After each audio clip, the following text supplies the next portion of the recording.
ค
เนื้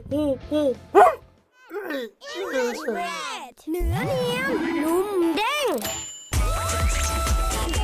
ว้าวอร่อยเต็มคำ delicious ใหม่ Farmhouse English Bread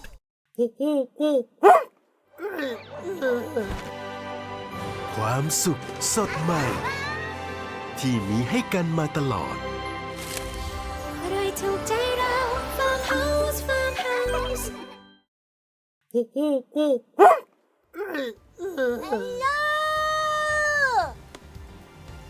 Aloha welcome to Lampang baby hello I'm here with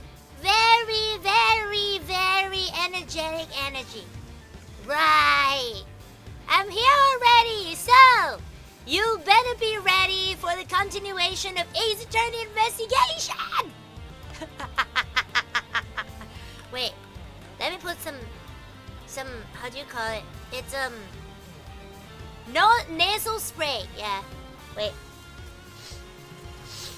okay I'm good to go no I'm not doing like any illegal drugs or anything it's prescribed okay Yahoo! Hello everybody, it's me, Kennedy Hoku, at your service as always. I promise today I'm gonna be as energetic as possible.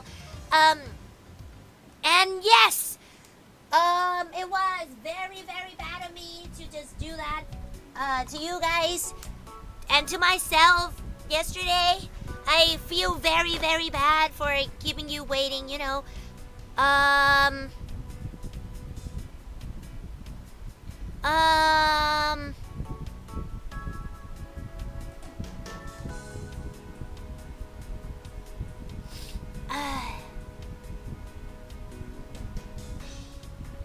Okay, let's go. Let's do it.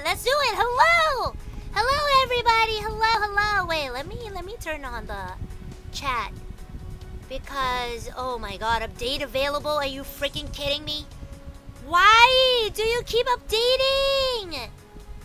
Do I need confirmation from my papa again? Because in order to get into Twitch, I need his approval. Do I? Oh, I don't need it. Okay, I don't need it. That's good. Okay. Hello, it's fine as long as you're feeling better. Thank you. I feel well now. I feel very good. It's very good. You listen to me. Okay, you listen to me. I feel very good. Okay, I believe now I have a very firm grasp of what happened here. Well, I do too. All right, Francisca, would you care to share what conclusions you've come to? Why do I do that? We're still in the middle of competition, you know. We should be checking to see if your conclusions are wrong first. Wah! Hello! Thank you for the follow! Thank you so much and hope you're happy here. Please take a seat and let's investigate. Let's go. Okay. So you go ahead. It's almost cute that she's going this far to ensure that she wins. Almost. Very well, but first we need to pay. Every time I see the word "but first," I always continue with, but first, let me take a selfie. We need to pay his honor a visit to correct his testimony. Let's go, let's sit, have a seat, thank you. September 10, 5:15. Your honor, you are like the messy one here. District Court, courtroom number 3. Your honor, if I may, I'd like to test your witness testimony to see how it stands up. Do you doubt me? I'm your new suspect? In a sense, I suppose you could say that. Even you, a judge, are nothing but a common witness before a Voncom. Silence in the courtroom! Silence, I say! Mr. New Prosecutor recommended by Manfred Voncom and Mr. Genius... You bit your tongue again, didn't you? Ahem. As a defender of the law, I could never give false testimony. You can even place me under oath if you want. Very well, then. Your testimony, if you please. Let's go! What I saw at recess. During the recess, I went to the restroom. There's a window on the hallway side. In other words, you could see into the hallway. As I entered, I saw that detective buying something from the vending machines. But when I was about to exit the restroom, he had completely disappeared. A detective that goes missing while on duty? That sounds mighty suspicious to me. He was sitting and eating his food.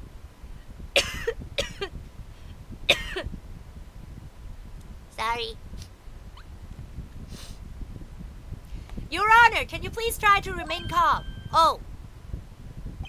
I'm so used to simply listening to the testimonies that I got caught up in this excitement. I'm sorry, Your Honor, but I'm afraid I'm going to have to spoil your fun now. Yes, let's go. Rebuttal time! Hold it! You know, I find it very, very strange to have the window of the bathroom the exact same place as a window of the other side of the room. Because, well, you can see other people peeing in the restroom, you know? Especially, it's a guy's restroom. You know what I mean? Like, if... Okay, I wonder where the toilet is for the guy's bathroom here, but you know, it's strange for me. Okay, I'm sorry. Your Honor, what exactly did you pay a visit to a restroom? Why exactly? To pee? Oh, well, isn't it obvious? What else do you go to the restroom for? Or maybe I knew it. You suspect me of some sort of tomfoolery, don't you? Please stay calm, Your Honor. This is going to be much harder than I anticipated. I'm sorry. You're right. I need to think things through with a level head. I'm just nervous because so much has happened today with this trial. Let's see. I announced a recess and a time for us to reconvene. But having done all that, I still wasn't able to go to the restroom right away. And why couldn't you? Mr. Faraday had been accused, so I had paperwork to process regarding a new prosecutor. Once I had finished that, I was finally able to make a mad dash through the restroom. I'm sorry. I'm sorry. Let me get some water.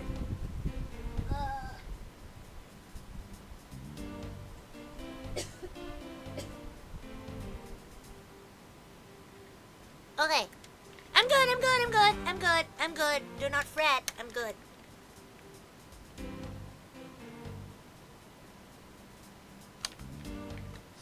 Okay. At least he stayed consistent on the going to the restroom part of his testimony. Hold it! Your Honor, did you really go to the men's restroom? What is the meaning of that statement? I simply meant that perhaps you went to a restroom on a different floor. I had to go for such a long time. It was all I could do to dash through the closest one to the courtroom. I suppose it's only natural given his circumstances. I ran from the courtroom through this floor's main lobby and down the hallway. Once you enter, you can see there's a window just above the urinals. See? It's above the urinals! So you can actually... Oh my goodness, like, people can just say hi to you when you pee. What the heck? That's strange. And it was through the window that you witnessed Detective Gumshoe, Your Honor. Yes, exactly! Your Honor, there's no need to yell. I can hear you just fine. Oh, I guess I put a little too much into that last answer. Now then, let's continue with the testimony. As I entered, I saw that detective buying something from the vending machine. Oh, I forgot to press. Hold it! Are you sure that the person you witnessed was Detective Gumshoe, Your Honor? Yes, I'm absolutely sure. It's hard to miss someone of his stature, even from as far away as a restroom. Besides, I can't think of anyone else with that kind of hairstyle and big beige coat. Judge, you're a stalker? Well, I was simply wondering if you were mistaken in what you saw. What? Preposterous! My eyes are sharp as they can be, really to see through lies to the truth. Although, recently things do seem to be a bit fuzzier than it used to be. Clearly, his eyes are not the only things that have gone fuzzy, but allow me to say with all the honor and dignity of the judge, I am not mistaken in what I saw. Hold it! He disappeared? But Your Honor, didn't you just say? I saw that detective buying something from the vending machines. Why, yes, I did. The restroom window looks over the courtyard and right into the hallway. But, just as I was about to exit, I took another look and there was no one in sight. That led me to the only solution to this mystery. The detective must have gotten to the crime scene lobby number 2 at that point! So he looked into the hallway from the restroom and over the courtyard, did he? Hold it! Your Honor, I ask that you please remain calm. No, I'm perfectly calm. You're being anything but perfectly calm. It appears that His Honor could not have been mistaken in what he saw. I suppose so, given his line of sight. However, Francisca, why do you suppose our lines of sight are so different? If you're referring to my height... Can't you hold that whip still for just a second? Now about His Honor's testimony. I believe his line of sight to be an important factor. If it's that important, why don't you hurry up and tell him already? I will, but there is one more thing I need to do if I'm to correct His Honor's testimony. I am going to need to retrace Detective Gumshoe's movements. Okay.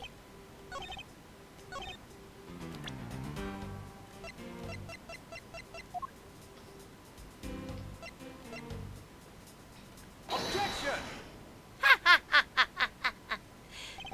What was that finger whack for, Mr. Edgeworth?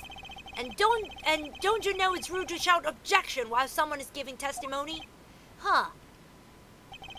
If you truly are a man of the law, then you must always be vigilant.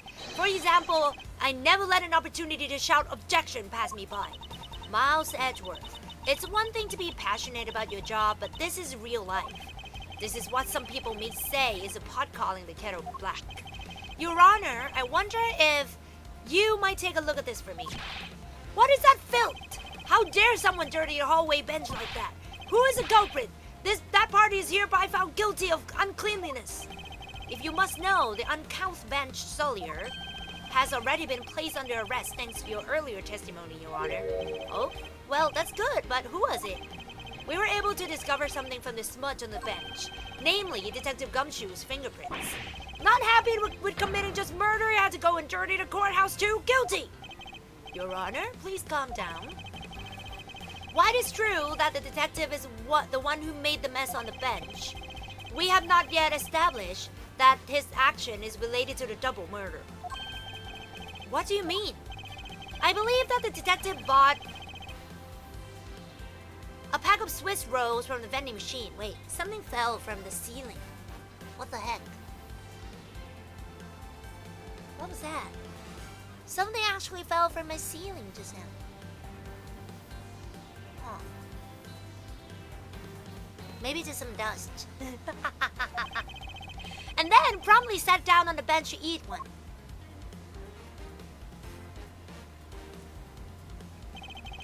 The cake crumbs and pieces of chocolate on the floor under the bench, and Detective Gumshoe's fingerprints proved my conclusions to be true. Oh, but I still don't understand. Is this whole thing related to how I couldn't see him as I was leaving the restroom? Hey, it is indeed. The window in the hallway was built rather high up into the wall, at around a grown adult's chest height. As evidence, I submit that Francisca herself was unable to see out of that window.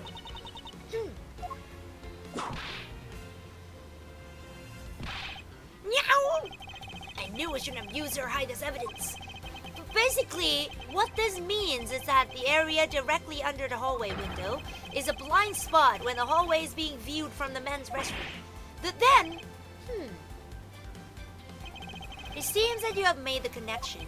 If someone were to sit on the bench under the window, yes, even someone as large as Detective Gumshoe would effectively disappear from sight. What? Do you finally see, Your Honor? Your testimony has just proven that Detective Gumshoe was in the hallway the entire time. Sorry. I didn't mean to say it with that much enthusiasm. All I wanted to do was try saying it once. Here, let me try that again. Hold it!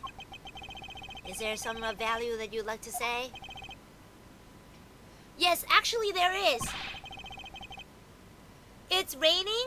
No. Actually, around my dorm, it hasn't been raining for a while now. Yeah, a lot of people are saying that it was raining so hard yesterday, but I didn't get, like, even a drop of rain last night. That's a shame. I would love to, though. I remember something else just now. Mr. Edwards, please allow me to testify to the court one more time. Even if we overruled him, he would just keep talking, wouldn't he?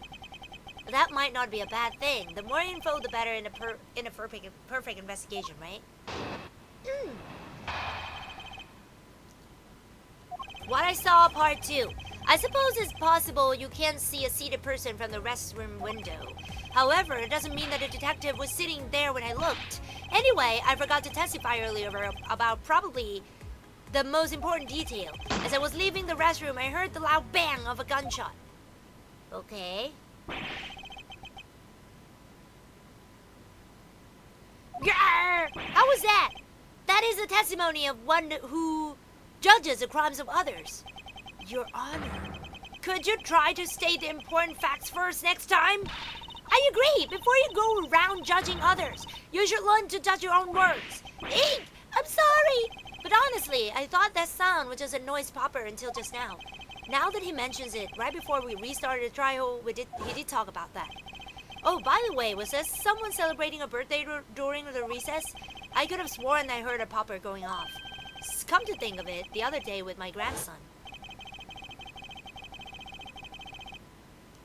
The most critical point in his argument is when did the judge look into the hallway, and whether that lines up when the gun was actually fired. Your Honor, if I may, I'd like to clarify a few details in your testimony.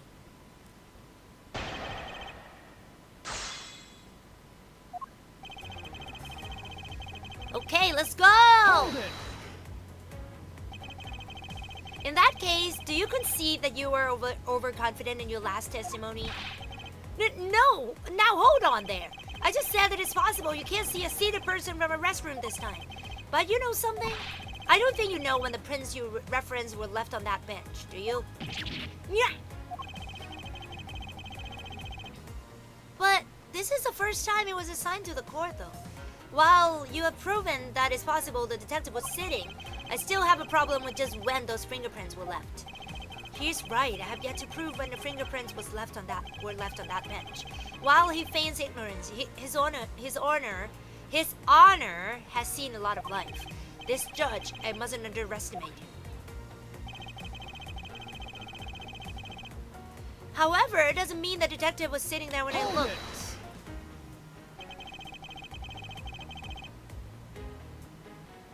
As we established, you went to the restroom during the recess. However, at that point in the recess, did you look... At what point in the recess did you look into the hallway? After I called for a recess, I handled the change of prosecutor paperwork.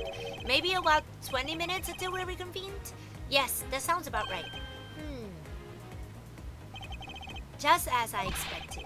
What are you expecting? And I demand to know what that all-knowing smile is for. Your Honor, that statement you made just now is very important. I'd like for you to append it to your testimony. All right, if you insist. Let's see. I looked into the hallway about 20 minutes before we were to reconvene. Hold it! 20 minutes before we reconvened. Very well. What did you do after that? Let's see. I had to make some preparations, so I rushed straight back to the courtroom. I also had to track down a few pieces of paperwork for various bailees. So you rushed back to the courtroom despite having just heard a gunshot? Well, at the time, I thought it was just the sound of a noise popper. I really couldn't think of any other explanation than someone having a birthday party. But now that this has happened, I see. Thinking back, the judge had mentioned something to that effect when we reconvened. Hold it! If it's something that forgettable, I don't need to hear it. Hey, but all I did was forget to mention it. That sort of excuse may work on other people, but not on a vanguard. Oh! But it's such an important piece of testimony. Please give me a chance to present it. I suppose I have no choice in the matter. Hold it! Your Honor, about what you just said. I know! I couldn't believe it myself! Better gunshot, I heard it loud and clear, I heard me jerk around, like this, yeah, just like this, with a quick ah! Your Honor, please remain calm while you're trying to explain yourself to me. Yes, sir! Sorry about that. Now then, I must gather myself, yes. When I heard a gunshot, there was no one in the hall. I should know, I looked! There was no one there! This judge's emotion circuits appear to be stuck on overreact. I believe that we have finally found the flaw in his Honor's testimony. Yes, sadly, he is completely oblivious to it. But I guess I can't really expect him to be aware of it. Well, what are you waiting for? Hurry up and fill him in! At least the thing finally came in handy. Indeed, now let's see what happens when I present it to his Honor, okay?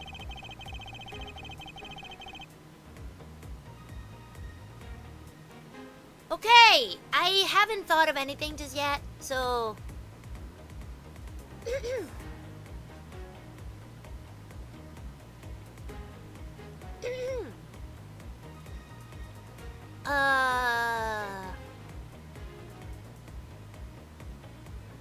I suppose it's possible. I don't think it's this one. It should be the one that he appended. Yeah, 20 minutes before we were to reconvene.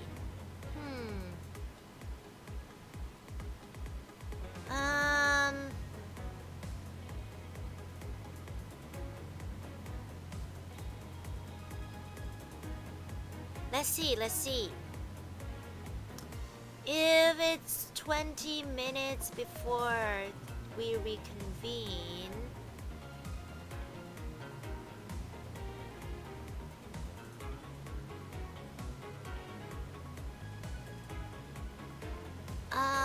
let's see. Can I press it again? I wanna see. 20 minutes before we reconvene. Very well. What did you do after that? Let's see. I had to make some preparations, so I rushed straight back to the courtroom. I also had to track down a piece of paperwork. Few pieces of paperwork for various bailiffs. So you rushed back to the courtroom despite having just heard a gunshot?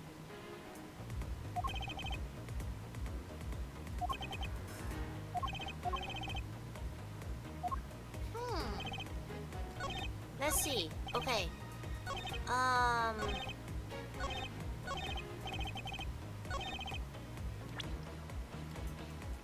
What should I be presenting? Annual bonus? Heard a gunshot right before the trial was about to start again. Okay. Let's see, I looked into that hallway about 20 minutes before we but Detective Bat said he heard the gunshot right before the trial was about to start. But this one is like 20 minutes. Yep. Haha! I cannot allow you to make an objection. What? Your Honor? I'm really sorry, but I cannot allow you to not allow me to make an objection. Egots! I've been overruled! Your Honor, there are simply too many holes in your testimony for my tastes. What do you mean by that? You claim that you heard the gunshot during the recess, but that is simply not possible. Mr. New Prosecutor recommended by Manfred von... Instead of biting your tongue, why did you bite your... I can't... I see you have no mercy for the elderly either, Francisca. Bite your tongue on those preposterous names. Don't talk back to me unless you want to be whipped in the back. With your height, you'd need a stepladder or 4 to accomplish that. Ahem, Mr. Edward. My ears are not that far gone yet, I'll have you know. I can still hear just fine. and I heard the sound of a gunshot loud and clear with my own 2 ears. Huh. Your Honor, I have here an interesting bit of testimony. It's from Detective Bad. And according to him, he heard a gunshot right before the trial was about to start again. What did you just say? Your Honor, you just said that you heard the gunshot about 20 minutes before we were to reconvene. How do you explain this glaring contradiction? That can't be! Unfortunately, that is the truth. But I heard it clear as day. Bam! The loud sound of gunshot. The sound of the gunshot. We keep returning to this point of contention. And that piece of evidence, I always did wonder why I found it where it did. However, now I understand what that gunshot the judge heard really was. It wasn't popping of the balloon! It was the popping of the balloon! Let's go! I found this object in the hallway earlier. Oh, what is that pink substance? It may not look it, but this is actually a piece of a balloon. I see. And I suppose you would like me to accept that pink balloon into the court record?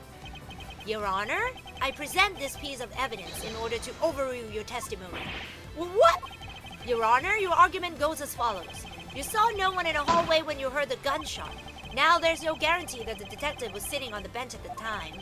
Therefore, you believe he must have been at the crime scene, defendant lobby number 2. Am I correct? Yeah, that's exactly right.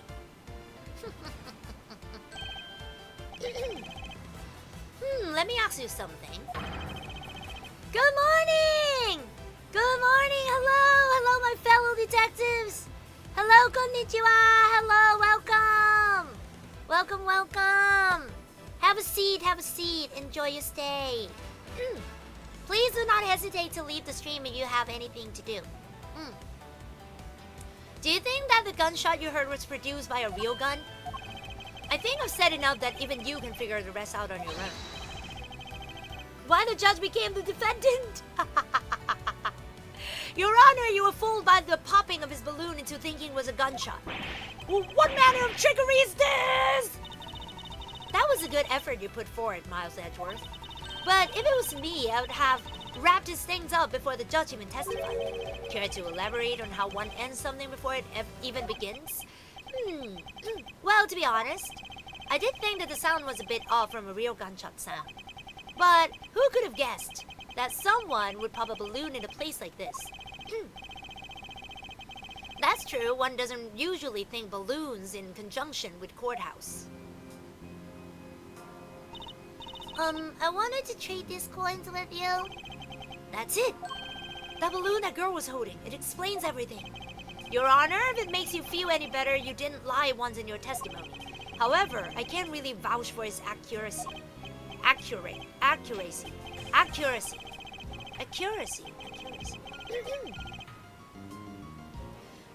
Who knew that giving testimony could be such a difficult thing to do?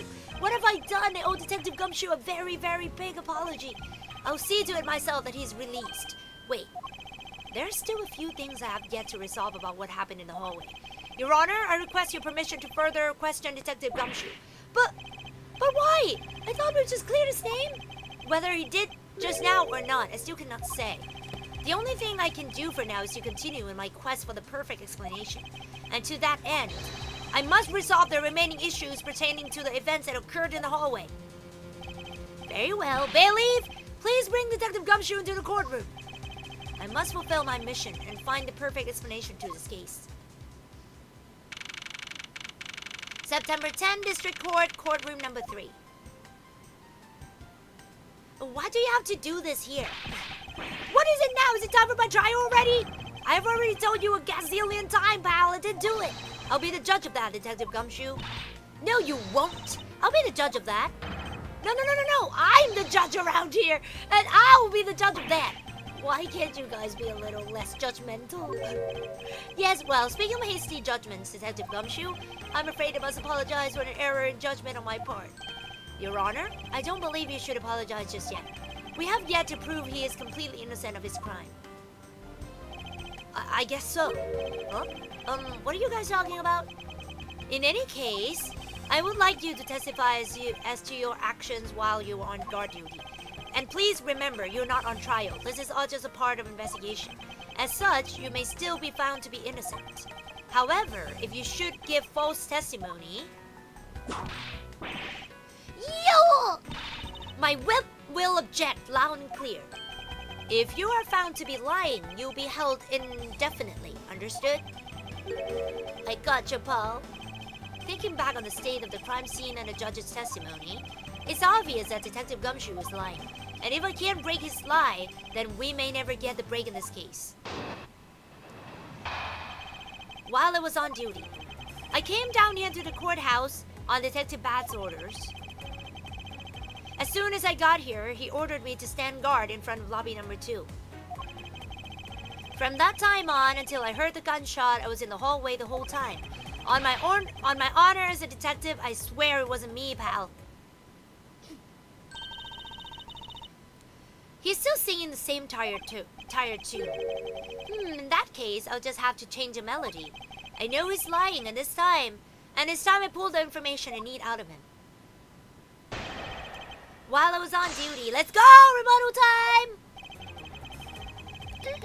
Hold it! So, was it really Detective Bat who called you down here? You bet it was, pal. I was left in charge of a precinct while everyone was out, and this call comes in. I want you down here in 1 minute flat, he said. Well, I thought this was my big chance, my first case, so I made a mad dash down here. Although, I couldn't exactly get here in a minute flat. So, how long did it take you? About 10 minutes, I guess? And what was Detective Bat doing when you finally made it? He was waiting for me down the first floor in the entranceway, pal. As soon as I got here, okay? Hold it! And by he, you mean Detective Bat, of course. And this being my first time at this courthouse. He also walked with me up to the 3rd floor, whole way in front of the defendant lobbies. And did you meet anyone along the way? Well, just as we entered the hallway, we ran into Miss Yu. Then you heard from Miss Yu that Mr. Faraday was yet to be interrupted. That's when Detective Bat told me to stand guard in the hallway, pal. So far, Detective Gumshoe's testimony is matching up with Detective Bat's. Okay. From... Hold it! You claim to have been in that hallway the whole time. However, it is not a fact that you did something while you were in that hallway. Of course not. Of course I did something. I guarded the door to lobby number 2, pal. What else? Very well then. And what exactly does guarding that door entail? Well, to put it simply... Oh, I know! I was on my job to stand in front of the door without moving an inch. Oh? Detective Gumshoe, you mean to tell me that you didn't take a single step away from the door lobby number 2? Is that really what you wish to testify to the effect of? You got it, pal! I didn't take a single step away from that door, just like I was ordered not to.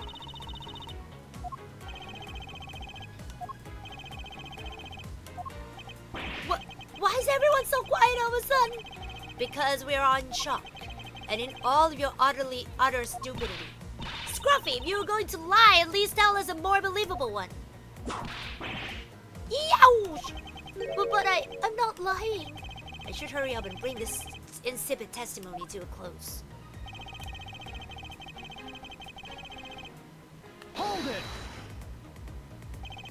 I'm only going to ask you one more time, Detective Gumshoe. Are you sure you stood in front of the door to lobby number 2 the entire time? Yep, after I was told by Detective Bat. I stood guard in front of that door without a single break. So believe me when I say it was in that hallway the whole time already, pal.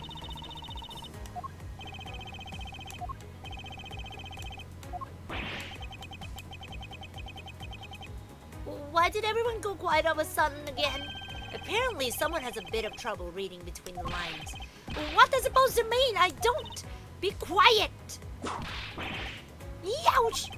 I should hurry up and bring this...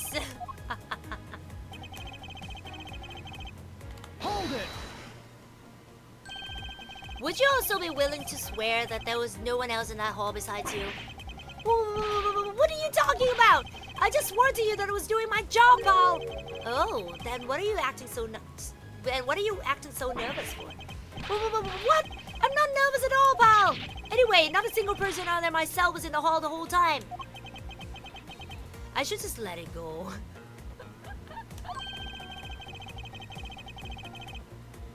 Pursuing this train of thought at this time would just be a waste of time. To have such a foolishly foolish contradiction, and in such a foolishly foolish testimony is such a plain old foolish. Indeed. However, in the pursuit of the perfect investigation, I'm afraid we have to deal with it by squashing it under the weight of evidence. Okay.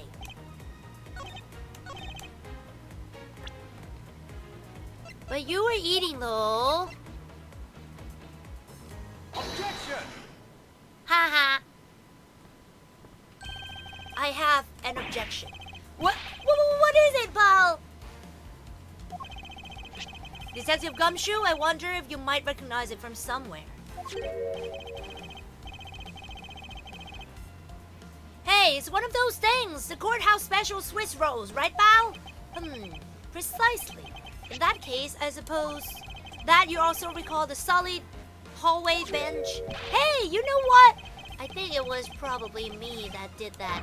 Detective Gumshoe, you know you can't go around dirtying up the courthouse like this. You inconsiderate, slovenly pig. Eee!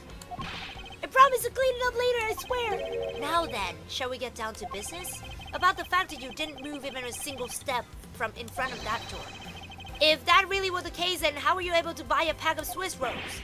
Ah! Furthermore, if you didn't move a single step from in front of that door, how'd you manage to get a bench dirty with your grubby hands? Ew! It appears that Francisca's whip can do more damage than my words alone can. Alright, I confess, pal. I was hungry, so I bought a pack for myself, okay? I thought I'd get chewed out again if anyone found out about me eating on the job. So I didn't want to say anything. Well, unfortunately for you, I saw you do the whole dastardly deed. I clearly saw you buying a pack of Swiss rolls from the vending machine.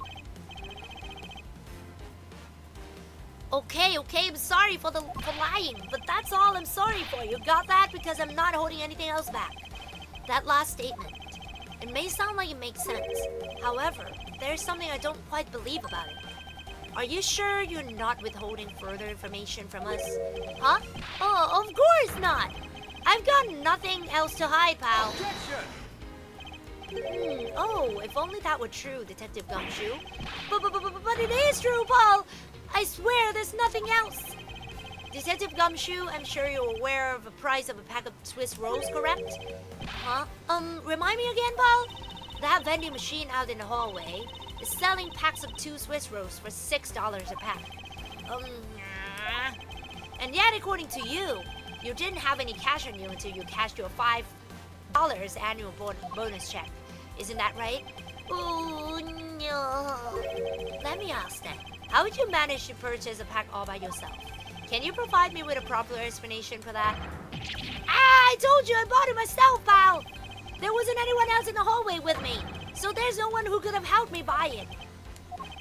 Wait, don't tell me. You've got some kind of proof that there was someone else in the hallway, don't you? Correct? As if you could. I mean, what are the chances of that? Wait, you do? Of course I do. What? How? What proof do I have that there must have been someone else there in the hallway? Take that! No? If we were the same, always lying to people, you should stop, you know. What? How long do you plan on being strung along by the murder? What? How? How is that wrong?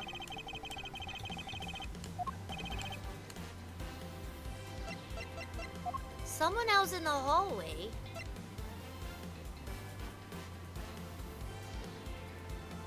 Take that! Hey, you showed that to me not 2 seconds ago, pal. I think you are under the mistaken impression that I bought this pack of rolls. Well, if you didn't buy it, then that means you must have stolen it, you thief. What? I would never do such a thing. All you liars are the same. You start out as thieves. You're under arrest, pal. I believe you meant to assert that all thieves start out as liars. And in that case, what does that say about you, detective? Yeah. This particular Swiss roll was dropped by a certain someone.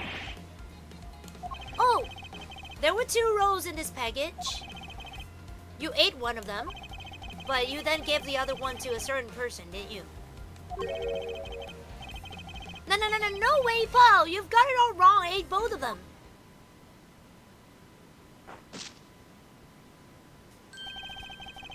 It would appear that we've caught you at last. Hey, don't you dare do anything bad to that girl. It would appear that they do know each other after all. So why do you continue to come up to me and kick me? Have I wronged you somehow? I have a name and it's Kay. Kay what? Kay Faraday. Faraday? Are you perhaps Mr. Faraday's daughter? I'm not a you, I'm Kay. Kay. You know, good little girls don't kick other people. Especially not hard enough to leave big, nasty bruises like the way you do. Well, then you should have put Gummy under arrest, mister. Gummy? My guess is that she's talking about Detective Gumshoe. What a cute nickname you've given him. Gummy didn't do anything wrong. Okay. It appears that I would need to speak with her in a bit more detail. Rawr!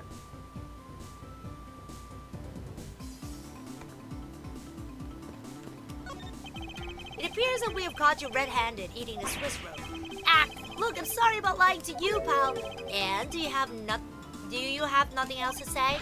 Sure do. And it was so fluffy and sweet and big. And it was perfection, pal. And totally worth every penny of my bonus. I see. Well, good for you, detective. I can't believe it, but it's almost funny when a fool is this unbelievably foolish.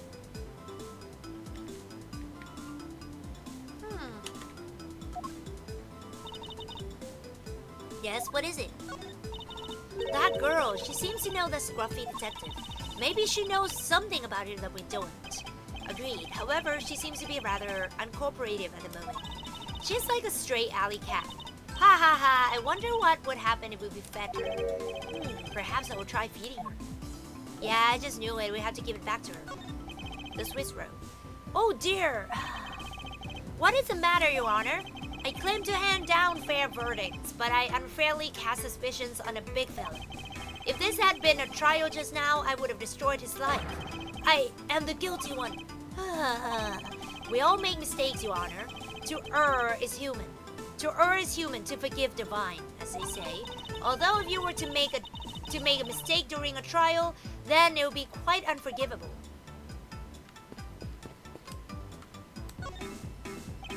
Now then, Kay.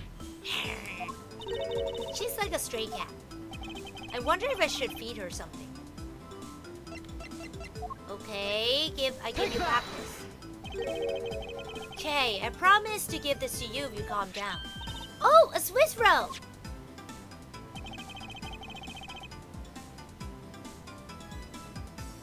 It really belongs to you though, doesn't it? Yeah, I was saving it for Daddy. Oh my! Your father, he's... Ah! Don't you say another word, pal! She doesn't know yet! Thanks for watching out for me, Gummy.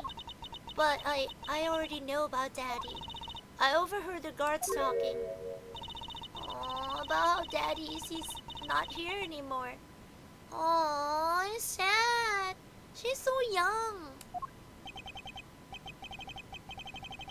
I'm sorry I couldn't protect him. Okay? I'm not gonna cry! I'm not gonna...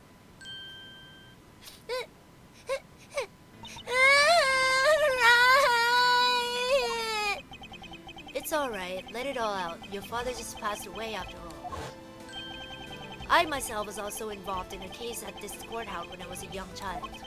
A case in which my father, who was a defense attorney, passed away.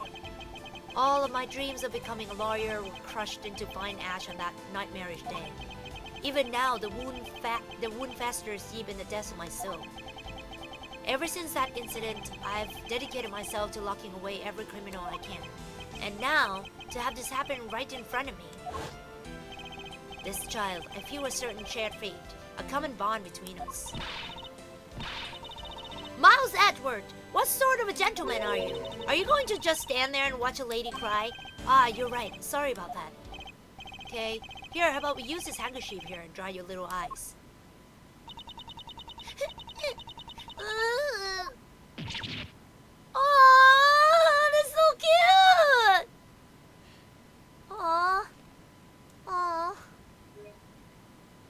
take the screenshot. Oh, that's so cute. Oh, poor baby. Aww.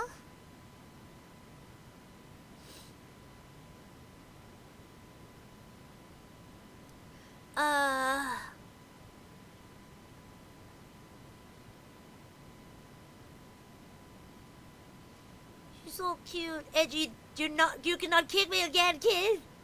Yo, my rabbit! Don't blow your nose on that. I feel better now, thanks. Okay, are you going to be alright? Yep, I'm already alright. Somehow I highly doubt that, but I'm not going to push it. I promise Daddy I'll never cry in front of strangers. And you're a good kid, aren't you, Kay? You always keep your promises, right? Hey, that's right. Even if I can't see Daddy anymore, I'm still going to keep all my promises. You're a very brave girl, Kay. You're a very good child for keeping the promises you made to your papa. I'll even testify that you didn't cry just for you. Thank you very much, lady. Huh, it's nothing. I'm only telling the truth after all. It would appear that because her father was a respected prosecutor, Francisca is sympathetic to Kay's feelings. Kay, what kind of person was your father? Daddy was a hero of justice. His job was to catch all the bad people in the world. So to you, a prosecutor is a hero of justice, huh? I suppose we're in a sense, as we are the ones who seek guilty verdicts for criminals. Plus, you know what? Whenever I came to the courthouse, Daddy would buy me my absolute favorite treat, Swiss rolls. Oh? I want to be a hero of justice someday, just like Daddy. So I've been working really hard. I see. And what have you been working hard on? I've been working hard to keep all the promises Daddy and I made together. A promise notebook? May I take a look inside, Kay? Sure, okay. It appears to be an exchange diary of sorts between father and daughter. Mr. Faraday's writing conveys a sense of the kind man he was. A kind of man he was. This little notebook might come in handy later. Thank you for showing it to me, Kay. I hope you will continue to work hard and become a hero just like your father. I'm gonna try. Hey, Kay, so I'm a detective that catches the bad people, right? That makes me a hero too. Yeah, you're really cool too, Gummy. Yeah, aren't I, Kay? What is with the two of them? I hand out verdict of justice, so that makes me a hero too. Yes, and thanks to your oh-so-heroic testimony, you almost painted that detective as a vile criminal and sent him off to jail. I'm very sorry about that. Gummy's not a bad man, okay? That poor judge. He's being treated like a vile criminal rather than a hero of justice. How Edgy cannot remember her? Well, she changed a lot, though. It appears that you and Detective Gumshoe are good friends, Kay. Yeah, we're friends. In that case, would you mind telling me a little more about him? So, I take it that you ran into Detective Gumshoe earlier? Yep. I was on my way to see Daddy when I saw Gummy standing here. He was standing in the hallway staring really hard at the vending machine, so I said hi. And when was this? Before everything got crazy. How long were the two of you together? We only talked for a little while, and then we went on our own ways. That's right, pal. Kay and I only talked for a little while, and that's it. Oh, which means we have now confirmed that Kay was in the hallway during recess. Is that right? You got me! I told you to stop being on Gummy, mister. Very well then. I'll just have to speak with a good detective in private later. Were you the one who bought this pack of Swiss rolls, Kay? Well, I didn't really have a lot of money. And I somehow made $1 out of all the pennies and quarters I had. But that still wasn't enough, and I really, really wanted one. Come to think of it, she did come and ask me to change a handful of change for $1. And that's when you came and asked me to change your money, correct? Yeah, thanks a bunch for doing that, mister. Sure. But let me ask you, even with that $1, you still didn't have enough, correct? Well, that's why... Hey, if you bully Kay anymore, I'm gonna have to arrest you, pal. Needs I remind you that you're the one already under arrest? Yo! I sense that Kay is going to be less than forthcoming with this question.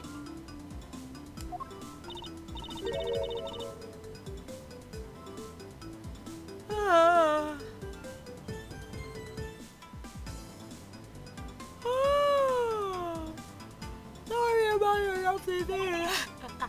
Sigh. Yes, well, now that is positively drenched in your nasal mucus. Don't worry, Kay, I have a spare. So here, you can have this one.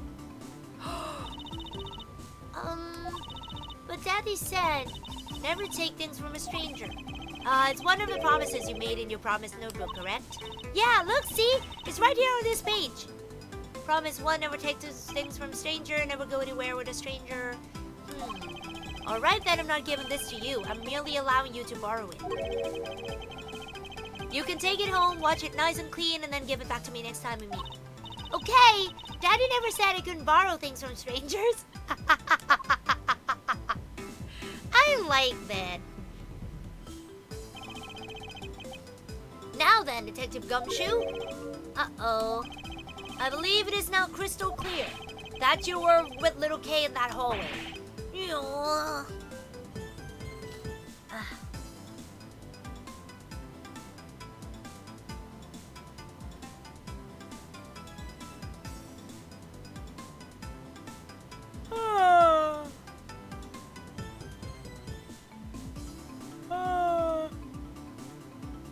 Hi.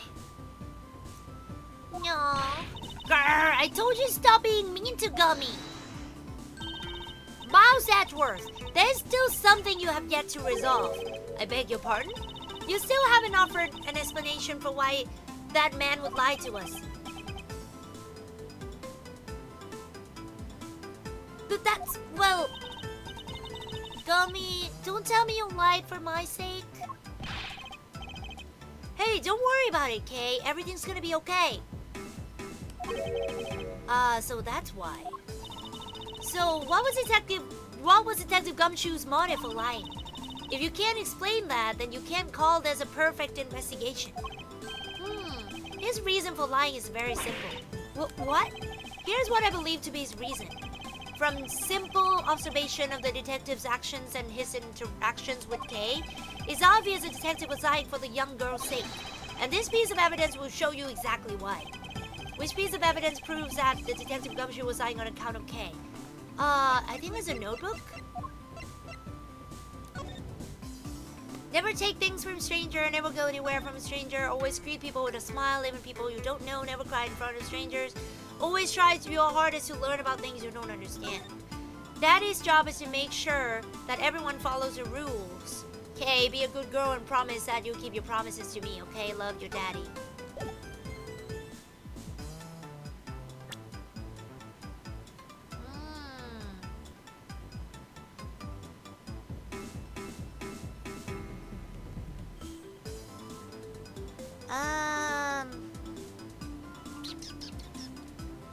Because he is a stranger to her, right?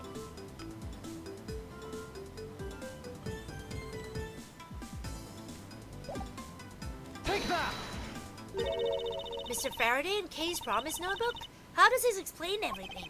If you could take a look at this page, it's clearly written that Kay would never take things from a stranger. When Detective Gumshoe heard about the promise, he tried to cover for Kay. What a foolishly foolish fool's full of a foolish reason for a fool. Yow! Gummy, you lied because of me, didn't you? Because I'm your friend, Kay, that's why. Gummy! At long last, Detective Gumshoe, can you please tell me the whole truth now? Yes, there's no beating you, huh, pal? Okay, I'll spill the goods. I've been standing guard for a while.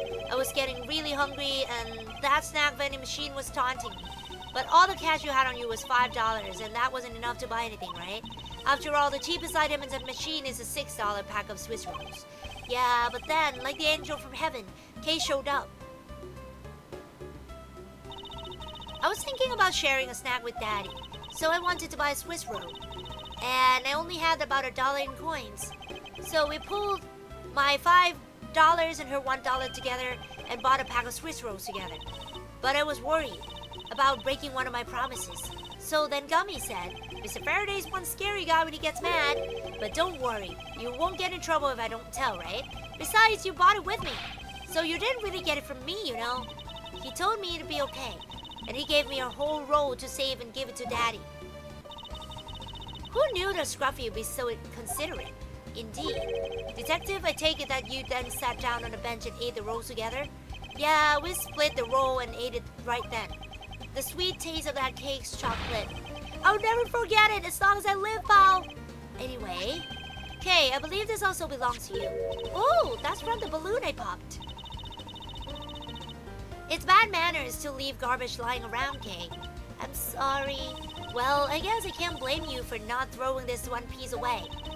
It was sitting high up on a windowsill where you couldn't see it. So, just this once I forgive you.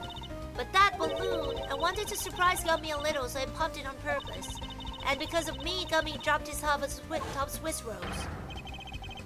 Ah, wow! You really got me there, pal. So I thought maybe I should give Gummy this other roll. And then I saw you picking on Gummy, mister. So you kicked me, is that it? You sure are a feisty one. I'm really sorry, mister. It's alright, I'm perfectly unharmed. But about this Swiss roll, would it be alright with you if I held onto it until Detective Gumshoe is cleared of all charges and free to go? Yeah, sure! Just make sure you give it to Gummy afterwards, okay? Of course, I promise.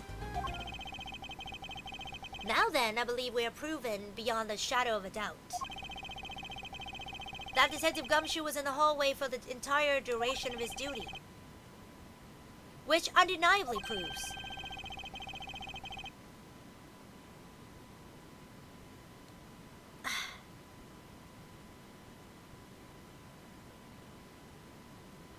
that Detective Gumshoe could not have committed the double murder.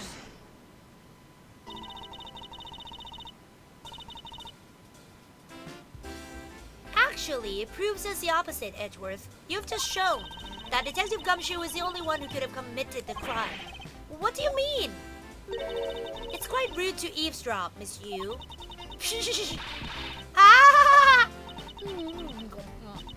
I'm getting lectured on manners by a girl with a penchant for whipping people. What? How dare you talk back with such insolence? You're wrong, lady. Gummy's not the bad guy. Oh, and what we have here? What is a child doing here in a courthouse?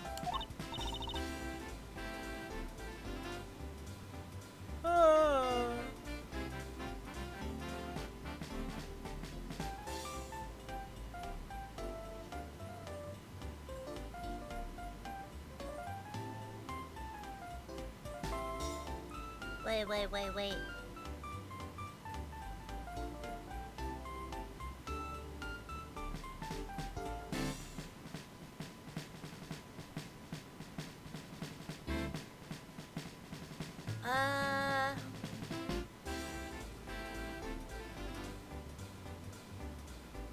Wait, let me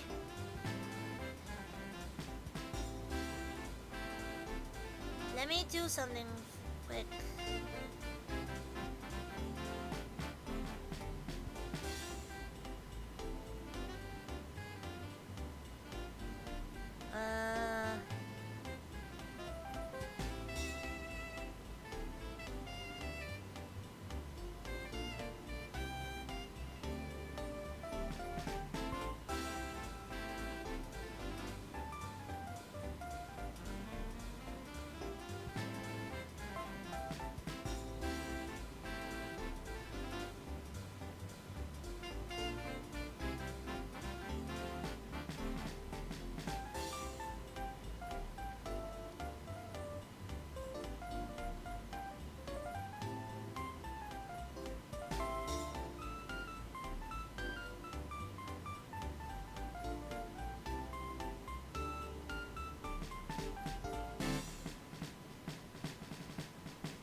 Okay, Bailey, please take this child right... Bleh. Please take this child away. What? Miss Callisto, you! That girl is Miss Faraday's. I know, so what? You think that just because she's a victim's daughter, she gets to run wild all around the crime scene?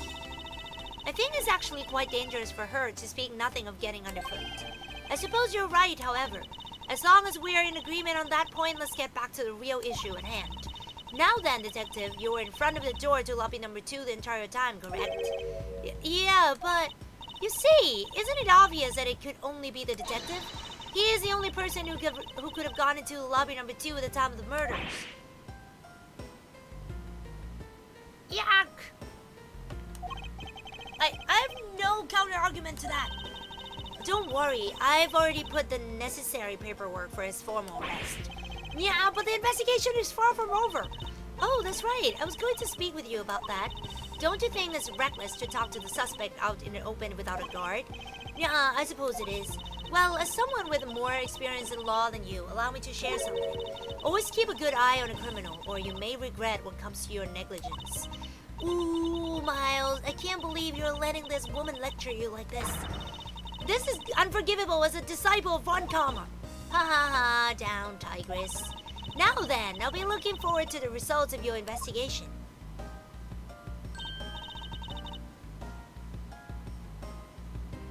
So, we're back to square one. Actually, this is our last chance. I can tell that if we fail to solve this case, Detective Gumshoe will be formally charged under all of circumstantial evidence.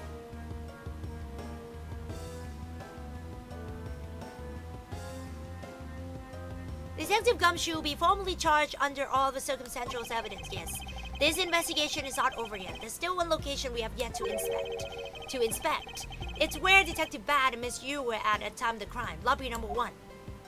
Let's go! To be continued! Let's go! Let's go, let's go, let's go!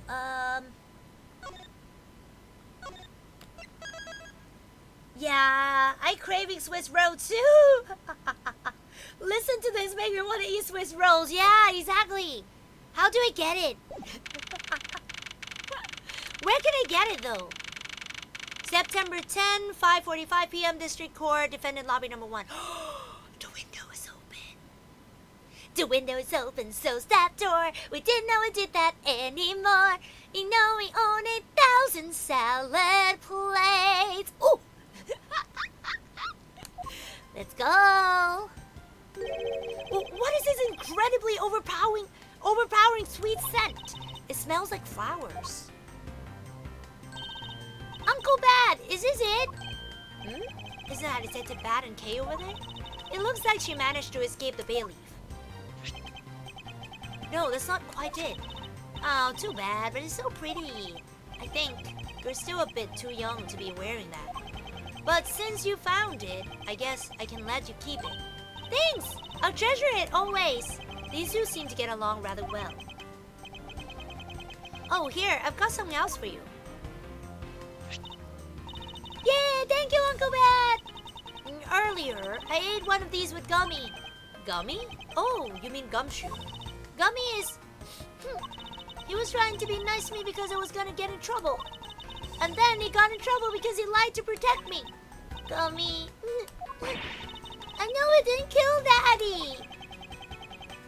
Don't cry. Faraday would be sad if he saw you crying. I'm not crying. Oh, I think it's raining. So hard.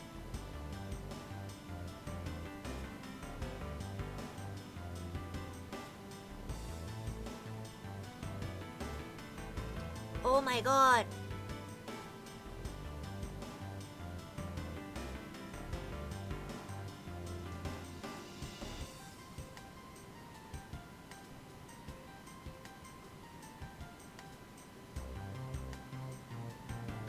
Oh my god, it's raining so hard. I hope you guys are staying dry. Oh, and it's...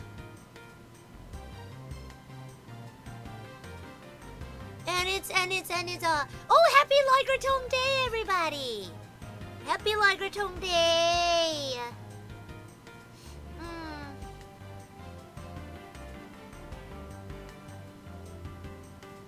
Okay. Oh, it's a mister from the before lady too. Don't you think it would be a good idea to go home for the time being? You're not involved in the investigation, so it's for the best if you do. Actually, I'm Uncle Bat's assistant, so I'm related to this investigation. Is that so, Detective Bat? Yeah, I guess. What? You were just scolding us like kids to not mess up the crime scene. And now you let this child run free? Why?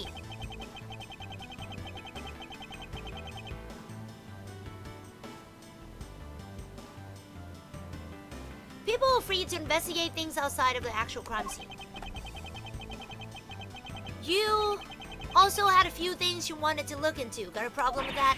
Yeah. I don't have a problem with that, but I'm curious as to what Miss Yu is looking into. Uncle Bat, I'm gonna go look somewhere else now, okay? Alright, I'm counting on you. Oh, that's right. Hey, mister! Yes, what is it? I know Gummy really isn't the bad guy, I mean it. So, please. Find a real bad guy, okay? I won't forgive whoever did this. But in the absence of the perfect piece of testimony and evidence, there's no one else who could be the true culprit other than Detective Gumshoe. She wandered off while I was pondering. Oh! So wet, yeah, it's so wet, it's so rainy. Happy raining Loigertong Day! Happy raining Loigertong Day! For those who may be wondering what the heck is Loigertong Day is a day where when Thai people pay respect to Mother Water. We call her Kong Ka. Kong Ka, goddess of water. So we pay respect by, letting go of all those banana chunks thing. We call Gratong, and it's so pretty. But the thing is, it's very bad for water systems, so I wonder if they are going to, do less of that thing this year. Okay. I mean, it was good in an ancient time because there were not a lot of people than this, but, it's different now. That expensive painting is ill-suited to be hanging on the wall of this room. I wonder if a guard detail would be placed on it. Why would you say that? Well, a desperate low-paid detective might make up with it someday, you never know. She may be thinking about hiring a guard. But it's obvious she isn't factoring that guard's salary whatsoever. Oh, so it can go out? Okay. One of the windows in the lobby is open as well. The air conditioner is working just fine in this room, so why did they open it, I wonder? I can see down to the courthouse courtyard from here. What is that mess supposed to be? It's like an optical illusion. I believe it's supposed to be postmodern in design. More like thoughtlessness in design. I can't disagree there.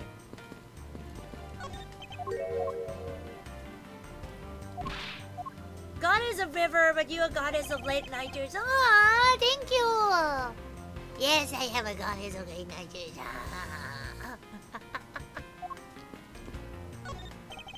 This television is the same model as in one of the defendant lobby number 2. Looks like the two rooms are basically the same in terms of layouts and supplies. Yes. The two rooms are basically the same. It may not look like much, but I find that ordinary tables like this one are very useful. I think it's time they bought a new one. I wonder if they will replace this table if I hit it enough with my whip. A much too heavy-handed method if I ever saw one. What an incredibly strong-scented herbal tea. I fear that more than being relaxed in this scent may make one a bit heady instead. You put in a special request for that. No wonder she's so violent. If she's been drinking this stuff the whole time, neither woman should be allowed to comment on this particular topic ever. Let's go! Detective Bat, what exactly was Kay searching for? Nothing that concerns you, boy. Oh, and I suppose it has something to do with Kay? It does, because she's Faraday's daughter. Anyway, hurry up and get to the point. I don't have time to waste. It sounds like he'd rather be left alone. I have something I'd like to confirm with you once again. I don't have anything to say to you. Be that as it may, we still have questions that we need answers to. Now then, first of all, what is the overpowering smell that is permeating this room? Upon entering this room, I thought it was going to suffocate. It's that ultra-strong perfume you wears. She spilled some of it. I was having a bad time of it myself. I didn't think twice and opened the window. But that smell is still here. Perfume, huh? So the sweet scent in the air is perfume. Well, it's given off quite a stench. I bet it's some cheap no-name brand. She said it's a famous brand from overseas. Ugh. It's a knockoff. Yes, definitely a knockoff. No disrespect, but she forced one of those bottles on me. Here, little girl, you can have it. I was born for a much more expensive and refined perfume. However, seeing as how you just happen to have a spare, I suppose I'll take it. Miles Edward, you will hold on to this bottle without fail.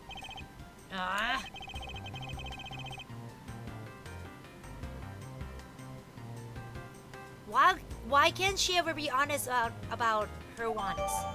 Miss Yu's perfume data jotted down in my organizer. So now we have the perfume Miss Yu wears. Just fantastic. Is that all you wanted to talk about? If so, I'm going back to investigating. Actually, I still have a few other things I wish to inquire about. So you were in this room the entire recess? Like I said, I made a call to a precinct to get that big love down there. But other than that, I was waiting for the recess to end in here. At least your story is consistent. However, earlier, you stated that you were in this lobby with Miss Yu. Yeah, I ran into her in the hallway. She said she wanted to talk to me about something, so we came in here. Then, what you're saying is that until Detective Gumshoe's arrival, you and Miss Yu were in two different locations? Guess I am. Interesting. Speaking of that lawyer, she seems to have a great dislike for him. Oof. Let's see, Miss Yu is a sister of the victim of the KG8 incident. And as I recall, Detective Bad was the lead detective on the case. I wonder if the reason for her disdain isn't simply because you failed to guard CC, but because you were the lead detective on the case. You knew? I also know that today's trial involving the Kodopian Embassy staff member is being referred to as the second KG8 incident. Now then, Detective, I believe it's time you were honest with me and told me the truth behind your relationship with Miss Yu and Mr. Faraday at the KG8 incident. If you already know that much, I guess it'd be alright to tell you. Now then, I'd like to ask you a few questions about the KG8 incident. It's not exactly a happy story. Other than the people who were directly involved, you too will be the first to hear what I'm about to tell. The honest truth behind the KG8 incident. Faraday, you and I, as you already know, we three were involved in the KG8 incident. Faraday and I, we were originally on a trail of smuggling ring. You mean the smuggling case involving one of the Amano Group's secretaries? That trial was just a front. A facade? Yeah. But the case became tainted. All because a witness who was going to testify about the Amano Group's tie to the smuggling ring CCU was killed. Then, what became of the secretary who was arrested? His name was Colin Devereux. Oh yeah, I totally forgot about him. His name was Colin Devereux. To be honest, the guy didn't know a thing about the smuggling ring. But he confessed to knowing about it anyway. Devereux was probably being intimidated by the big boss man. Just another scapegoat. The boss man of the Amano Group. He can't seriously mean Mr. Ernest Amano. That can't be right. It's probably just Detective Bad's personal hypothesis. What is he trying to do, suspecting Mr. Amano of being involved in the smuggling? I suppose it would have been quite difficult to secure an acquittal after he confessed. But the man who killed CCU, Manny Koshin, was a completely different person.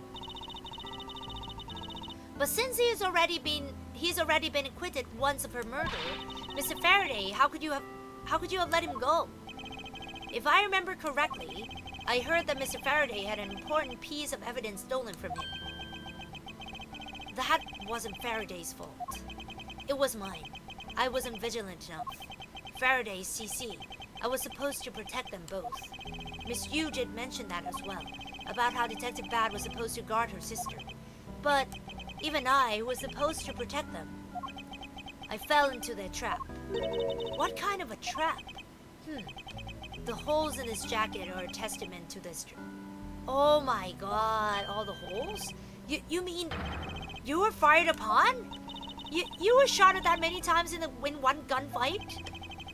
No. Only about half of these are from that case. But the reason I continue to wear this jacket is to remind myself of the lessons I learned from the KG-8 incident.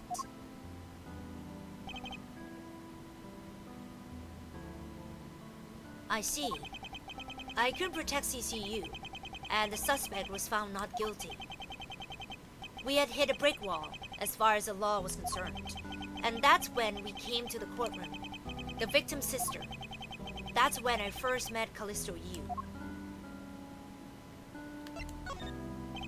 About when you first met Miss Yu? It was on the day the verdict of the KG-8 incident was handed down, was it not? Yes, Faraday and I, we apologized to her from the bottom of our hearts. It was all we could do. But just saying you were sorry won't bring my sister back, she said. And then she gave me a hard slap across the face. Well, she certainly had a lot of self-control to stop at just a slap. If it was me, not even 100 lashes would have been punishment enough. I suppose not. You said it herself.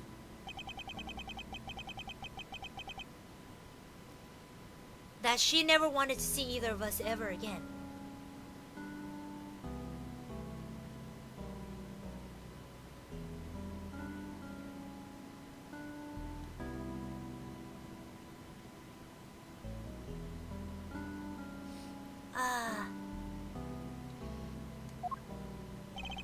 But after that, you've seen her many times over, correct? Yeah, Faraday and I, even after the KG-8 incident had come to a close, we continued to hunt down the smuggling ring and got involved in a variety of cases. But it was no use. We cracked so many different cases. But the result was always the same. We couldn't find the real mastermind behind the ring. Is the ring really that big? It was in the pursuit of the ring that we met you once again. It was during another trial related to the smuggling ring. Faraday was the prosecutor, and I, as a lead detective, took the witness stand. She appeared out of the blue as a defense attorney. Her client was related to smuggling ring, and she was defending them? Yeah, Yu was pursuing the ring as best she could as a lawyer. I think she defended Rel this time, for the same reason. Come to think of it, Miss Yu did say something to the same effect. I should have my own agenda. I'm still on the hunt for leads regarding the KG-8 incident, alright? And for that, you have not a single qualm about defending a known killer? Don't put words in my mouth. I said no such things. The only way I had to get close to Mr. Rel was to be his lawyer. I had no intention of covering for him, ever. So don't you dare suggest it was going to. It doesn't matter what her reason is. Helping a criminal is just despicable. You're so naive, little girl. I could have stolen this lollipop from you. That's how naive you are. How dare you insult the daughter of Von Karma? Just like us, you felt that she had hit the limit of what the law could do. That's all. The law is merely a tool. There's no limit to it. Only the skill of the craftsman. You two are still too young, but one day you know what I mean. But enough sidetracking. What matters is that we met you again in pursuit of the smuggling ring. That's all. Wow, this is so deep. So, what was your relation to Mr. Faraday? You even seem to know Kay fairly well. I met him when he was a rookie prosecutor. Known him ever since. And Kay, I've known her since the day she was born. Faraday and I, we cracked quite a few cases together. But you two seem to have made no progress at all in the Yatakarasu case. Did we touch a nerve? I only have one thing to say to you. No one knew more about the Yatakarasu than me and Faraday. That's why I was called upon to testify in today's trial. To prove that Rel was not the real Yatakarasu, which I would have done if he hadn't turned around and accused Faraday. After the accusation, I was asked to testify, but this time, to prove or disprove the accusation. But I guess I won't be doing that either. I sense there's more to that statement than meets the eye. Perhaps a bit more digging into the Yatakarasu is what's necessary. You claim to know much about the Yatakarasu. Would you care to share what you know with me? What you two should be looking for right now is proof of murderous intent towards Faraday and Rel. I agree, which is exactly why I'm asking you about the Yatakarasu. What? The KG8 incident and the second KG8 incident, both of these cases are tied to the smuggling ring. And in both of these cases, the witness who was to testify about the ring was murdered. However, there's one point in which are different, and that is the presence or absence of the great thief Yatakarasu. Hello, welcome! Mr. Rel claimed to be the Yatakarasu, however, in the middle of the trial, he suddenly declared Mr. Faraday to be the real Yatakarasu. Then, during the recess, they were both killed. Don't you find that to be the least bit odd? Wow, Edward! Stop beating around the bush and just spit out already! I believe that there must be some reason that the two men suspected of being the Yatakarasu were both killed at the same time. A reason, huh? And so, in order to catch Mr. Faraday's and Mr. Rel's cold-blooded killer, I feel that I need to learn as much as I can about the Yatakarasu. If it will help you solve this case, then I'll tell you. I'll tell you the reason why we've never caught the Yatakarasu. What was that sudden outburst for? You almost made me whip you by accident. Yeah! Still accidentally whipped me anyway. There are three main reasons why the Yatakarasu will always be one step ahead. First, the Yatakarasu always knows the exact location of the target object. Second, the Yatakarasu always knows exactly how to disarm the security system. Third, the Yatakarasu doesn't leave a single shred of evidence behind, ever. I see. So those are the Yatakarasu's special traits. Sounds like an incredibly elusive thief. The Yatakarasu has never been caught on tape, never tries to draw anyone's attention, and would never do something as low-brow as commit murder. That's how I knew that Rel wasn't the real Yatakarasu right away. But you can't use that sort of logic on his own to prove that he wasn't. Listen, little girl, I'm not done talking yet. Yeah! What's different about this time was that evidence related to the smuggling ring was sent to the police. And the sender was none other than the one who infiltrated Kodopian embassy, the Yatakarasu. The Yatakarasu sent the evidence? Until now, the Yatakarasu, who would always publicize any corrupt dealings through the mass media. But not this time. The evidence this time was something only Faraday and I, and a select few others knew about. In that case, how can you be so sure that it was the Yatakarasu who sent it? That's easy. A special card that only the Yatakarasu uses was attached. That's how it can be so sure. And just what sort of card is it? Here, take a look at this article. Whenever the Yatakarasu wants to publicize something, a white card is sent along with stolen information. But when we questioned Rel about what was sent along with the white card, Rel had no idea what it was. And that's how Detective Bat knew that Mr. Rel was a phony. Thank you very much. I have a much better understanding of the Yatagarasu now.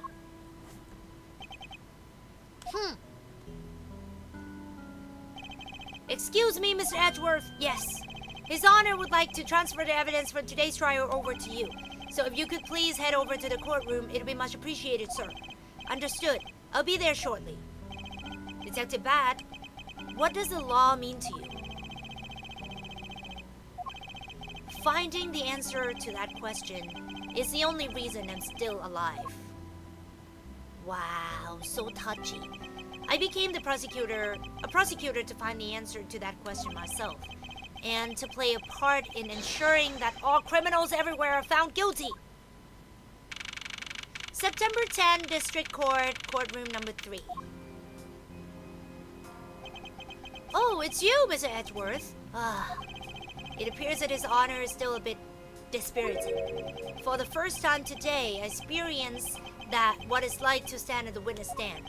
I now have a greater appreciation for just how hard it is to give testimony. Well, there's no reason for you to be all depressed about it, Your Honor. As a judge, no one expects you to think about anything other than the verdict. Francisca, there's no need to further depress His Honor. But I'm not trying to, Miles. Your Honor? Your Honor, I've come to collect the evidence that was to be transferred to me. Your Honor? The evidence? Your Honor! Oh! You, yes, can I help you? I'd like to collect the evidence now, sir. Your Honor? Do you think you can stay focused long enough to at least do your job? Yes, I'm sorry! And I would accept that the defense attorney has yet to arrive. She is busy with the investigation. So let's keep this brief, shall we? Very well, in that case, please confirm that all the pieces of evidence are present. Furthermore, the evidence that was used in the murders of Mr. Faraday and Mr. Rel are also included, so please go ahead and use them in your investigation into their case. Understood, Your Honor. The pieces of evidence that were used in the murder of those two men. This could be a very good chance for me to find new leads regarding their case. And maybe it is something that will finally lead me to the truth.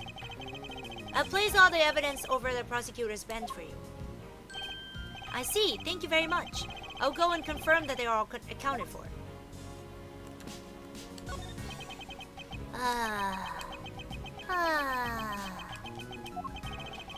It would appear that the judge is still a bit dispirited. Stop that! You're being so depressing! Wah! You should listen to her, Your Honor, before things go from bad to worse. Although it can't really get much worse for him other than to be whipped by her. Evidence of Miss Yu prepared is just sitting there on this table. You know you can't just walk off with it, right? Of course I do. Miss Yu must have been caught off guard by her client's sudden accusation. I wonder how she would have defended Mr. Rel in that case if he was still alive. So this is evidence related to today's Cordopian Embassy trial from Mr. Faraday's bag. You mean the evidence bag that was on the table in lobby number 2, right? Yes, finally, we can now take a look at the evidence itself and not just data about them. Let's be sure to thoroughly examine them while we have the time. Agreed. I want to take a good look at all of the evidence from the embassy murder too. And why is that? Because I still don't fully understand what today's trial was about. Wah! Don't point your crop at me just because you don't know something. And don't you try to order me around just because Papa chose you today. I see someone still sore about not being picked by Mr. Von Karma. It's all so real to see the knife up close. So we have the knife, the gun, and the envelope.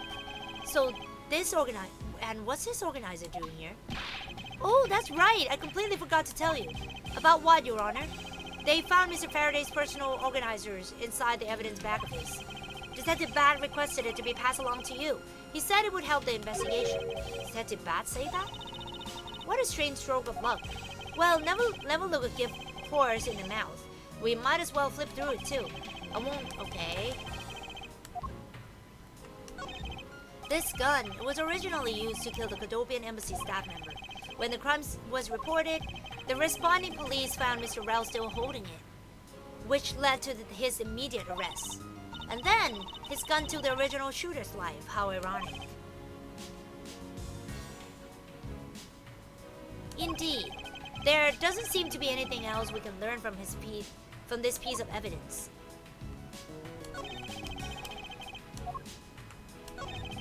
It's a knife that was used to kill Mr. Faraday. Who would have thought that such a beautiful piece of art could be used for such a cruel act? And it's never crossed your mind that you used your riding crop for the wrong purpose? Mr. Faraday's organizer. It appears he was in the habit of using it.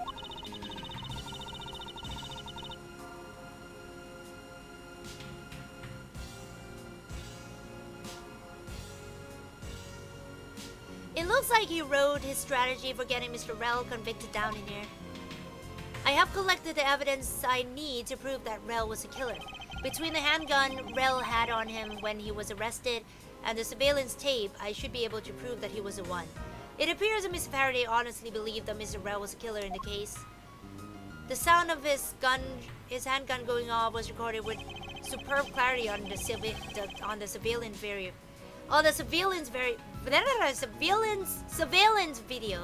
I also have evidence that I can use to prove that Rel is not the real Yatakarasu. And it would also appear that he had proved that Mr. Rel was not the Yatakarasu. No matter how he may try to play it, as long as I have the Yatakarasu's key, I can prove he's a phony. If I present to him in court, it should clear everything up. And he apparently also had a very definitive piece of evidence. It's been a long battle. I hope that this will finally bring it to an end. Yes, I believe that Mr. Faraday was well prepared to discredit any claim Mr. Rel may have made about being the real Yatakarasu. And he had a way to prove that Mr. Rel was a guilty party in the embassy murder.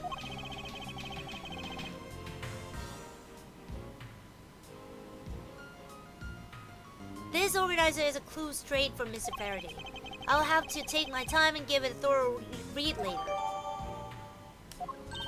Look! There's a picture stuck between these pages here. It appears to be a key, and a rather ornate one at that. Just look at the design on the handle. The craftsmanship is superb. Could this be the Yatakarasu's key Mr. Faraday mentioned in his organizer? The Yatakarasu key? Detective Bat said something earlier. What's different about this time was that evidence related to the smuggling ring was sent to the police. And the sender was none other than the one who infiltrated the Kodopian embassy, the Yatakarasu. The Yatakarasu sent the evidence. Until now, the Yatakarasu would always publicize any corrupt dealings through the mass media. But not this time. The evidence this time was something only Faraday and I, and a select few others knew about. Mr. Faraday must have been trying to keep this secret key safe. As a prosecutor on both Yatakarasu and smuggling ring cases, that's to be expected.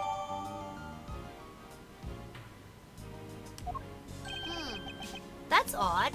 What is it? Mr. Faraday didn't mention anything about a knife in his organizer.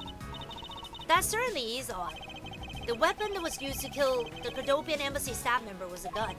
But if that's the case, then where did the knife that was used to murder Mr. Faraday come from? Isn't it obvious it was brought into the courthouse by Mr. Rel? That's the only logical conclusion, right? No, because it's not that easy to smuggle a weapon like that in here. Every person who enters the courthouse doors is checked thoroughly for contraband. Furthermore, the suspect was handcuffed, making it impossible for him to bring a knife as large as this inside.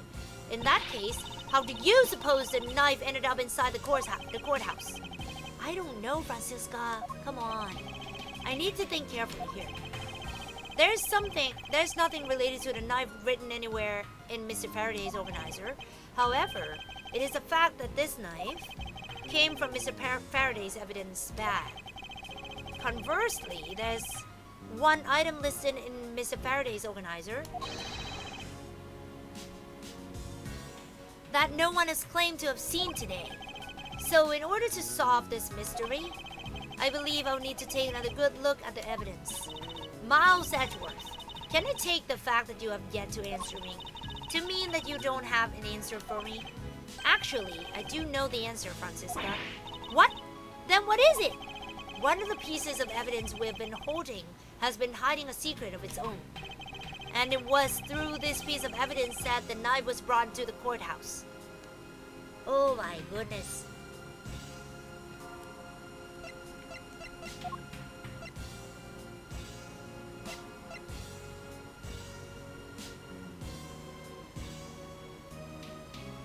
Oh my god. Wait. Wait.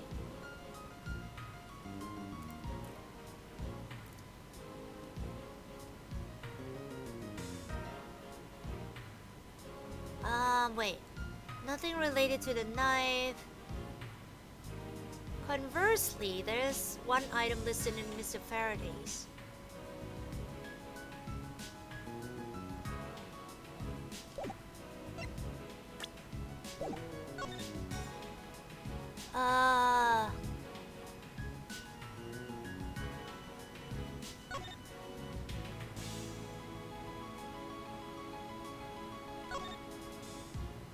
Yatakarasu's key.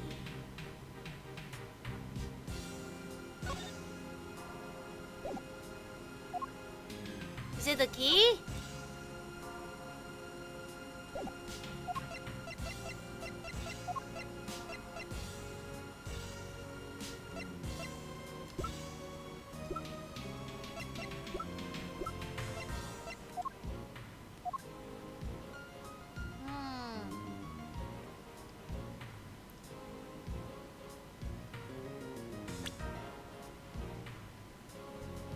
There's one item listed in Mr. Faraday's organizers that no one has claimed to have seen today.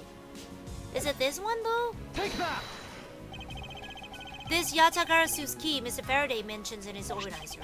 This is how the knife was brought to the courthouse. You're not making any sense, Miles Edgeworth. You just need to look a bit closer, Francisca, to see what I mean. Don't the color and ornamentation of the key's handle remind you of anything? They do remind me of the knife. Very good. Both the Yatakarasu's key in this photo and the murder's knife have this very unique design on their handles. Furthermore, even though Mr. Faraday mentions the Yatakarasu's key, the only object we found at the crime scene was a knife.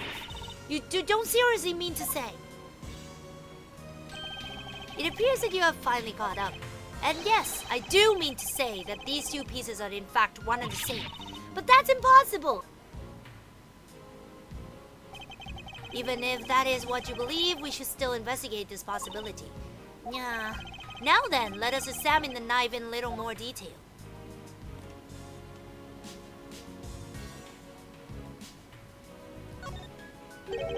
It's a weapon that was used to kill Mr. Faraday. The handle and the blade itself both have beautiful designs worked into them. Look, there's even a flower-shaped design in this gold section here. If this hadn't been used as a tool for murder, I'd want it for myself. She seems to be drawn to the embellishments. Too bad this isn't mine to give.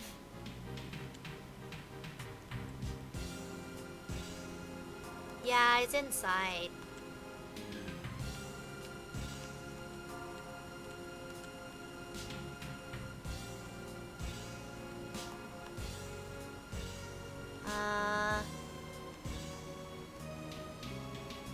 Where should I be investigating next? There you go. Nice! I can't believe it turned into a key! To think there was such a trick to this thing. So the weapon used to kill Mr. Faraday is actually the key that the Yatagarasu stole. This piece of evidence is more critical than anything we've learned up until now. Wow! Turns into a knife! Frankly, I'm shocked. Mr. Faraday only mentioned the key aspect of this piece of evidence in his organizer. It's possible that even he had no idea the key was hiding a knife blade inside. But if that's true, then only someone who knew about the key to knife trade could have killed Mr. Faraday. Even among law enforcement, this key— Wow!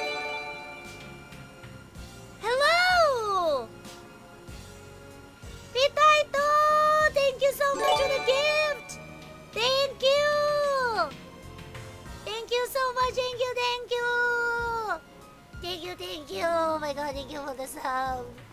so grateful. Even among law enforcement, this key was top secret. We are looking for someone who knew even more about the key than even Mr. Faraday, meaning that the only person it could be is the one who sent the key in the first place. The great thief Yatagarasu. Then maybe Mr. Rel really was Yatagarasu. And he was the one who killed Mr. Faraday. Isn't that one possible scenario? No, not really, especially since Mr. Faraday was absolutely convinced that Mr. Rel was not the Yatagarasu. Besides, as Detective Bat said earlier. But when we questioned Rel about what was sent along with the white card, Rel had no idea what it was. I see, alright then, I guess the person who knows the trick behind this key is someone else, and that person is a real Yatagarasu. It seems that this key is truly the key to solving this case. There's only one person left. Is it that loud? Yeah, it is that loud. I love it loud. I took a quick look through these documents before the trial started.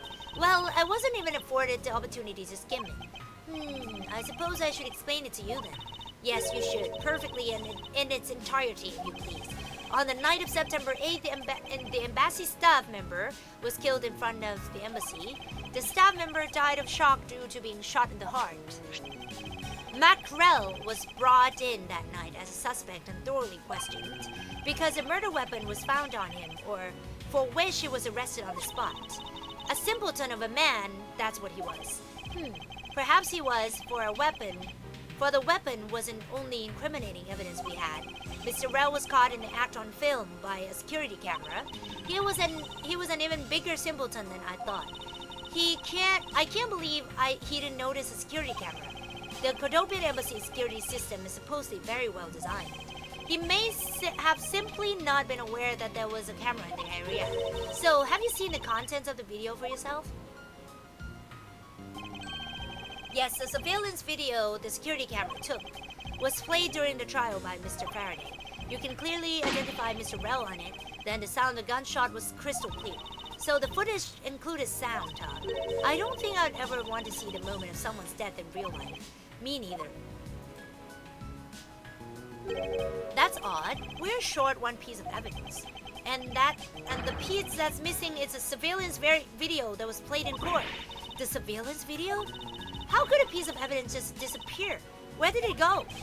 The video showing the moment in which Mr. Rel committed a murder. Where could it have gone indeed? Are you done with your inspection of the evidence? Yes, I'm finished. However, Your Honor, I'm missing a single piece of consecutorial evidence. Your Honor, were you derelict on your duties? What? No! I did not neglect my duties. What do you take me for? No, Your Honor. The most important piece of evidence in today's trial, the surveillance video, is not amongst the evidence you laid out for me. But I brought Mr. Faraday's whole bag with me from the crime scene. Maybe the tape is still somewhere at the crime scene?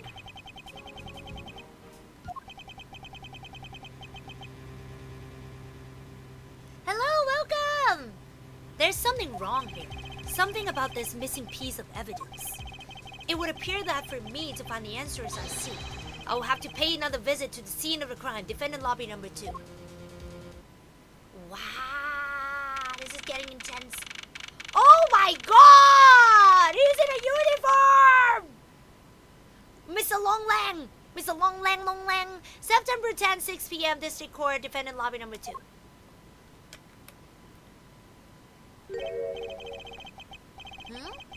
That's Detective Bat, but who is he with? I've never seen that officer before. So, did you find it? No, not yet, and I've looked everywhere. I see. Well then, please continue with the search. Understood. I'll continue to search. Hey, so you're the one running the show. Prosecutors like you shouldn't even be allowed at crime scenes. How dare you? Just who do you think you are?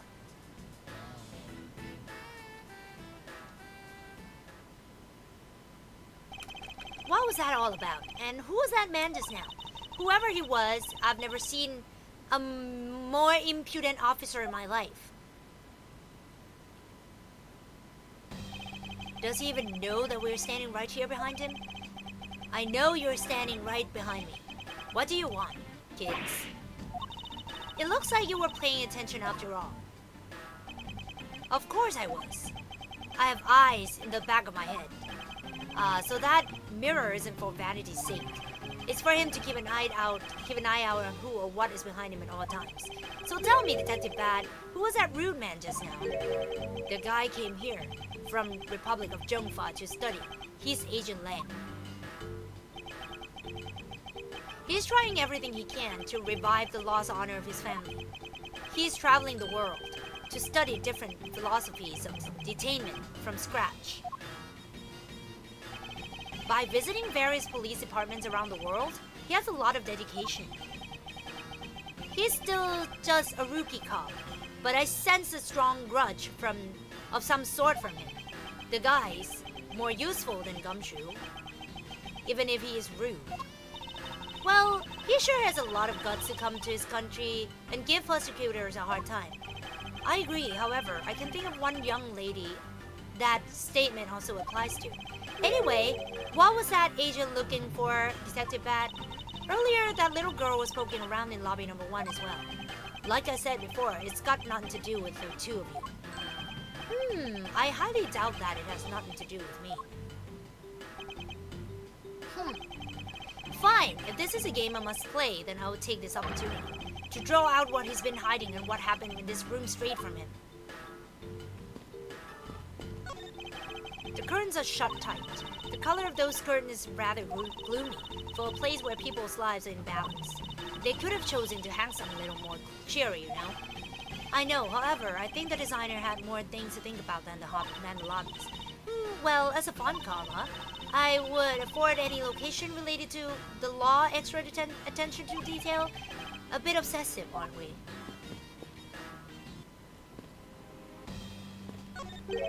I wonder if the killer used these plastic bags in a flash of inspiration. With that, detective, I somehow doubt he's that quick-witted. So you're saying that this crime was thought out in advance? With that, detective, I somehow doubt he's capable of making such a complex plan. Francisca, when will you learn to take responsibility for your statements? Was this table here all along? I suppose so. Well, clearly it's out of place. When you take the sofa into consideration, that table is much too tall. I get the impression the two are not meant to be used as a set, Francisca. I knew that! It seems she's lost her calm sense of judgment and her eagerness to defeat me. No! Don't go out, don't leave. I suppose it's impossible to enter or exit through these windows thanks to these bars. I suppose you're right. Actually, that's not true. I bet a person of small stature could slip in. Francisca, could you care to help me test my theory? Yeah! Drat. I must remember to be more tactful around the vertically challenged. That is one tiny TV. Detective Gumshoe was rather shocked at this, and says it's huge compared to his own. Huh, anything you compare with something he owns will always seem grandiose. Speaking of grandiose, I say that ego of yours could use a little deflating.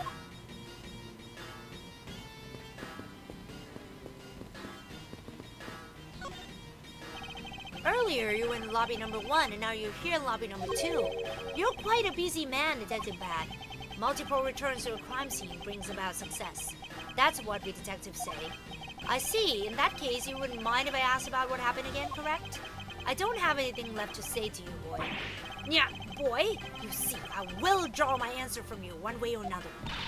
Would it kill you to help us even a tiny bit in your investigation? I gave Faraday's notebook to Judge earlier. That's help enough, don't you think? Yeah.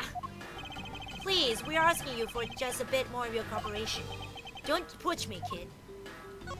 Haha. I'd like to ask again about what happened around here at the time of the crime.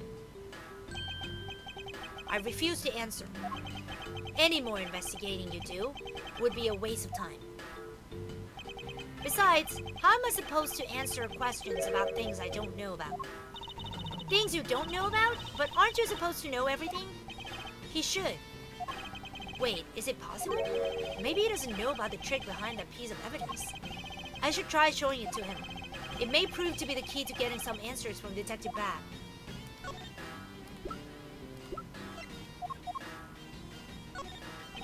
Detective Bat? Did you know of the existence of the item in this photograph? Of course I did. It's my job to know everything related to the Yatagarasu case. In that case, let me ask you something. Did you know that the knife that killed Mr. Faraday and this Yatagarasu's key are one and the same? What? That's impossible! It looks like you didn't know after all. This piece of evidence, which we call the Yatagarasu's key, is actually a well-camouflaged knife. Mr. Faraday was planning to use this Yatagarasu's key to prove that Mr. Rel was not the real Yatagarasu. Isn't that correct? I guess so. However, Mr. Faraday had no idea that it was in fact a knife. Yeah, I have to admit, neither one of us knew that fact. And if neither of us knew, then no one in law enforcement knew either. How did we miss something as big as this? I noticed that since a little while ago you appeared to be searching for something. I presume that this key is what you were searching for. Yeah, that's right. And why were you searching for it? Because I promised Faraday. I promised that I'd protect that key with my life. But after he was killed, the key disappeared from Faraday's evidence bag. Who would have thought that the key is what took Faraday's life? Detective Bad, so that we may find the truth, please testify for me once more. All right? But it doesn't matter how many times I tell you about what happened. Nothing's changed. Nothing would change. Haha!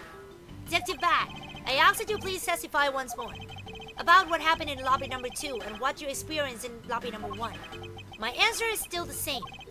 And this is the last time I'm going to do this. That's fine, because I only need this one last time to clear everything up and find the truth behind this case. Nice, let's go! Detective Bat's movements. I was in lobby number 1 talking with you. We were talking about some trivial things. I heard the gunshot right before the trial was about to reconvene. When we heard it, you and I immediately dashed out into the hallway together. I saw Gumshoe goofing around there, and then we all ran into the lobby number 2. It sounds like the exact same story you told us before. Indeed, however, I feel that we have yet to draw out all the information that we can. Let's go! Oh! Wait a minute.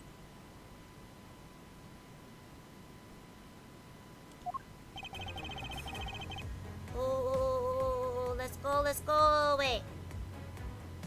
Somebody claimed the point. Eh? No? Speak Thai for 5 minutes? Thank you for claiming the points. โอเค เริ่ม มาค่ะ เดี๋ยวเราจะพูดไทย 5 นาทีนะคะ วันนี้เรามาเจอคุณแบดแล้วมา อยู่ในล็อบบี้เบอร์ 1 นะคะ อยู่กับคุณยิว ทำไมคุณยิวถึงได้อยู่ในล็อบบี้เบอร์ 1 อ่ะ เอาไม่ตอบ ตอบดิ ใครจะไปรู้ไว้เธอแค่บอกว่าเธออยากคุยกับฉันเฉยๆแล้วเราก็เลยเข้าไปในล็อบบี้เบอร์ 1 ด้วยกัน ก็แค่นั้นแหละคำตอบก็ยังเหมือนเดิมสินะ โอเค เราพูดคุยเกี่ยวกับก็เรื่องทั่วๆไป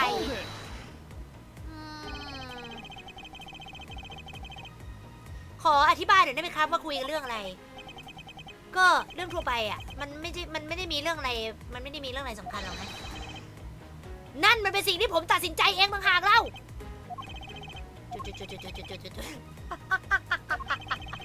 โอเค ก็น่าจะเป็นเขาแหละที่ตัดสินไปเถอะ move on ดีกว่า เขาได้ยินเสียงปืนนะคะก่อนที่จะเริ่มการก่อนที่ชั้นศาลจะเริ่มอีกรอบหนึ่งก่อนที่คุณจะได้ยินเสียงปืนเนี่ยคุณได้รู้สึกว่ามีอะไรแปลกๆหรือเปล่าก่อนหน้านั้นไม่ได้ยินเสียงอื่นเลยนะจนไอเสียงปืนนั่นแหละ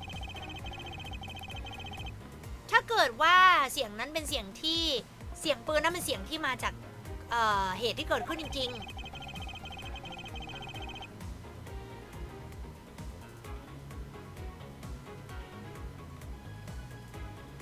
อ้นั่นก็ทำให้หลักฐานชิ้นหนึ่งมันมีความหมายเป็นอย่างอื่นไปเลยสิแล้วมันคืออะไรอ่ะ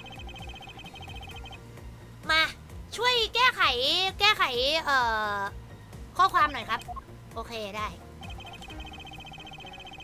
เทสติโมนีคืออะไรคำให้การแก้ไขคำให้การหน่อยโอเคฉันไม่ได้ยินเสียงอะไรเลยนอกจากไอเสียงนั่นแหละไม่ได้อะลูกโป่งมันมาก่อนนะเสียงลูกโป่งอะเสียงลูกโป่งมาก่อนดิคุณแบดครับนักสืบแบดครับคุณจำไม่ได้เลยเหรอว่าคุณได้ยินอะไรก่อนหน้านั้นใช่มันเป็นไม่ได้ไหมว่าคุณแบบคุยกันถูกคอมากๆเลยจนแบบว่าพลาดอะไรไปสักอย่างหนึ่งฉันเป็นนักสืบมานานมากๆเลยแล้วฉันก็แบบว่าแล้วถ้าเกิดว่าถึงแม้ว่าฉันจะแบบคุยเมาบันขนาดไหนก็ตามฉันน่ะแบบว่าระแวดระวังรอบๆตัวฉันตลอดเลยนะฉันมีเหมือนกับมีนิสัยแบบชอบระแวดระวังถ้าเกิดว่ามีอะไรเสียงอะไรแปลกๆอ่ะแน่นอนว่าฉันต้องได้ยินโอ้แน่เลยว่าคนนี้มันจะต้องได้ยินแหละเข้าใจแล้วเสียงปืนนั่นตอนที่พวกเราได้ยินน่ะฉันกับยูก็รีบวิ่งออกไปข้างหน้าเลยข้างนอกห้องอุ๊ยเกือบลืม Hold it โอเค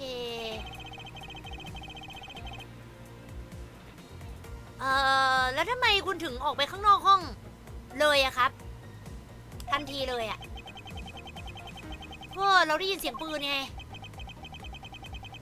แล้วเราก็รู้ด้วยว่ามันมาจากที่ใกล้ๆแล้วรู้ได้ไงว่าเป็นเสียงปืนนะครับก็ในด้วยงานของฉันน่ะฉันได้ยินเสียงปืนมาเยอะแล้วฉันก็เลยรู้มันก็น่าจะรู้แหละว่าเพราะเขาเป็นนักสืบเนาะเขาน่าจะรู้แหละว่าเสียงปืนมันเป็นยังไงแต่ว่าพอเป็นอย่างนี้แล้วนะ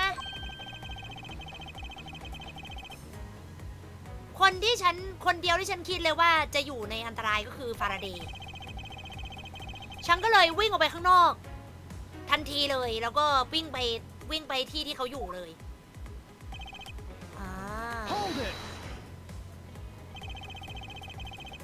นักสืบกัมชูอยู่ที่ทางเดินปะครับใช่แล้วทำไมคุณไม่บอกอะก่อนหน้านี้อะก็ตอนที่ฉันได้เห็นกัมชูอะมันหลังจากที่ฉันได้ยินเสียงปืนแล้วดิตอนนั้นน่ะถึงเห็นตอนนั้นก็ไม่ได้เปลี่ยนความหมายหรอก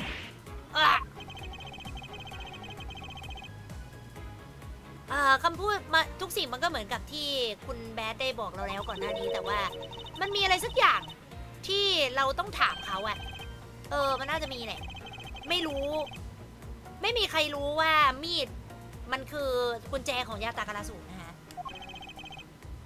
แล้วพอเป็นอย่างนั้นบางทีมันอาจจะมีอะไรสักอย่างที่เรารู้แต่ว่าคุณนักสืบแบดยังไม่รู้แล้วนั่นแหละจะเป็นมุมที่ทำให้เราโจมตีกลับเขาได้นะฮะโอเคผมคิดว่าน่าจะเป็นอันนี้ present นะคะแล้วก็ลูกโป่ง Objection พวกคุณนี่มันเก่งจริงๆเลยเว้ยโอเค time's up I'm so good Detective Bad does this balloon fragment remind you of anything It's the same color as the one Kay was holding Oh so you knew about that girl's balloon Yeah I was sitting with her up in the gallery During the recess, just before we split up, I filled that balloon up for her. Well, as you may have already surmised, this piece did indeed come from Kay's balloon. So, what about the balloon? I wonder if you might remember hearing this balloon pop at some point. What are you getting at? This fragment was found in a hallway right in front of lobby number 2. Furthermore, it was the sound of this balloon popping that the judge mistook as a gunshot.Oh, so the sound that the judge heard was not actually a gunshot, huh? On top of that, His Honor said that he heard the balloon pop about 20 minutes before the trial was to reconvene. Yes, which means that His Honor heard the balloon pop in the hallway when you were in the lobby number 1, Detective Bat. And if you were in lobby number 1 at the time, you were close enough that you should have heard the balloon popping as well. So? What? Don't give me a so!We just proved that there is a flaw in your testimony. The crackling of the truth is louder than the sound of your sweet naivety cracking. And since you kids don't seem to know, let me fill you in on something. Did you ever stop to think why the doors and walls of this place seemed so rugged? That's because they were designed to keep secrets from being leaked. What is that supposed to mean? The doors and walls are super thick. The window panes are double layered. To top it all off, even the curtains are made of a special sound-absorbing material. Then you mean... Since I was shut up inside lobby number 1, there was no way you could have heard that sound. No! Yeah. I knew that's what he was gonna say. Then that means his gruff face's testimony is completely useless. If the rooms were soundproof, then of course he wouldn't hear any sound of struggle. Yeah. That's also why it's only natural that I didn't hear the balloon popping. Now do you get it, kids? Miles, I thought we were supposed to be the one finding flaws in his logic, not the other way around. The other way around? It's not possible to hear the sound of a balloon popping if one were in lobby number 1. However, if we examine this situation in reverse, a person standing in a hallway should not be able to hear the real gunshot either. And yet, Detective Gumshoe claims to have heard it while he was standing in the hallway. Detective Bad, if that's the case, how exactly did you hear the gunshot? What do you mean, how? I just did. It would appear that you would have yet to realize the contradiction in your own words. Oh, how so?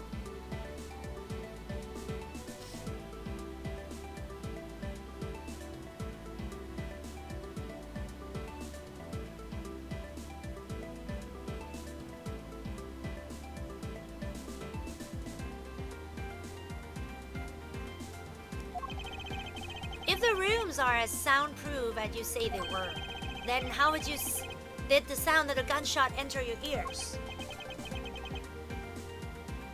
I see what you mean. I guess I'm more out of it from Faraday's murder than I thought. Which means what exactly, Miles? In the end, what does it all boil down to? It boils down to this. There must be a reason as to how Detectives Bad and Gumshoe heard a gunshot they theoretically couldn't have. It looks like we need to examine the state of the crime scene again. Huh? Because the window is open! So's that door. We didn't know it did that anymore. The state of the crime scene. Wait, can it be? It's that ultra-strong perfume Yu wears. She spilled some of it. Okay. Ooh-ah! Way too noisy.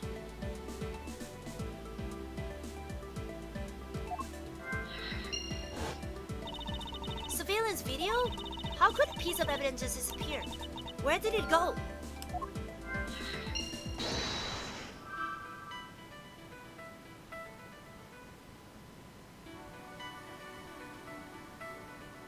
Oh wow, okay.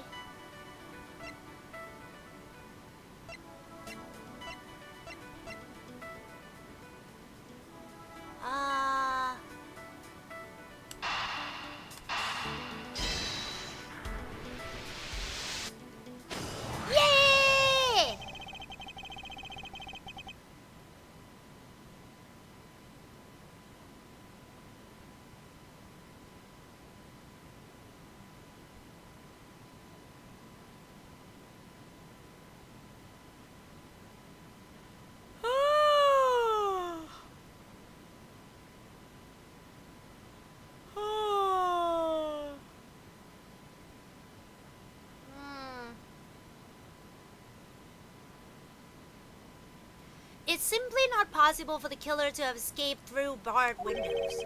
And yet, the fragrance of the perfume managed to escape from defendant lobby number 1.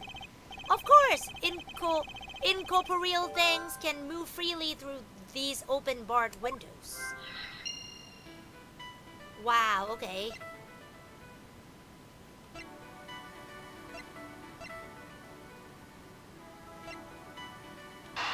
Is it missing evidence? They threw out the window? No. The piece doesn't fit together quite right. Very loud television was set to incredibly high volume. Where did the surveillance tape from Mr. Faraday's bag disappear up to?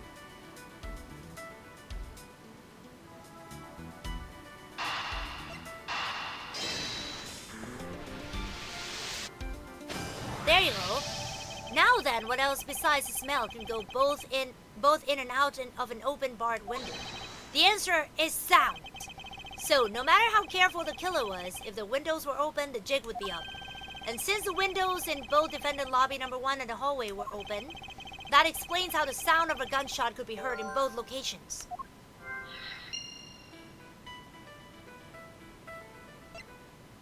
Windows were open so the gunshot could be heard, but where did it originate from?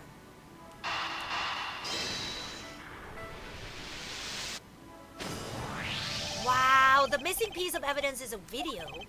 That shows the moment in which Mr. Rell killed the embassy staff member. The sound of a gunshot left quite an impression on me when it was played during the trial. The video should have been returned to Mr. Faraday's evidence bag for the recess and brought back here. If it disappeared after that time, then it's possible that the tape is still here in this room.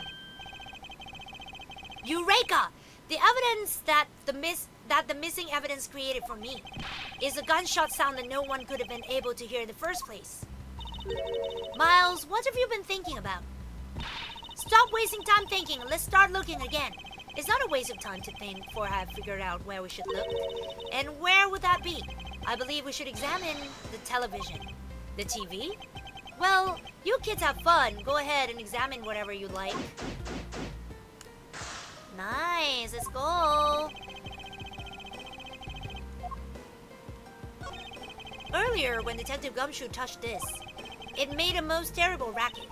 You mean when Scruffy turned the television on, right? Actually, come to think of it, I don't think Detective Gumshoe actually touched the television at all. Furthermore, it seemed more like when a video feed suddenly stops. At least it did to me. I wonder why that is. It's a video player, and there seems to be a videotape inside. It looks like it. The tape must have stopped on its own when it reached the end. This tape, could it not be the missing surveillance tape?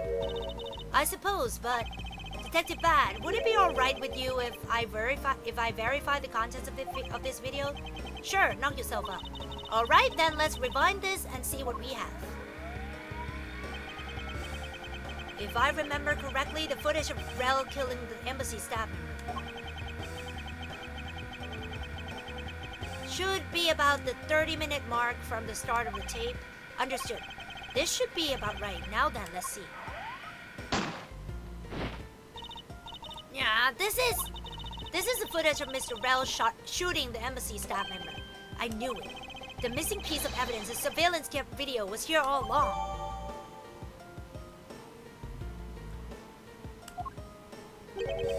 This sound. What's the meaning of this? It appears that Detective Bad has figured out the true source of the gunshot he heard. With this, I think we can figure out the trick behind this double murder. Do you mean that you figured it all out then? Yes, all I have to do now is show what the gunshot Detectives Bad and Gumshoe heard was, and through where they heard it from. Yeah, fine. In that case, show me what you have deduced.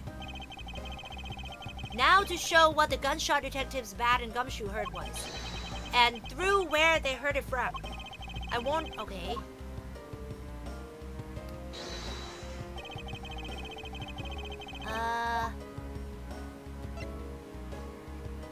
I don't know what... Okay, wait. Let's see. I deduce this one first. Because there's a video. Eureka! This piece of evidence will clear away the last remaining contradiction in this case. Miles, I believe that piece may actually be proof of a different... Is it wrong? How? I know that the last riddle and its answer lies somewhere within this room. I need to calm down and think it through once more. Okay. Heard it through here.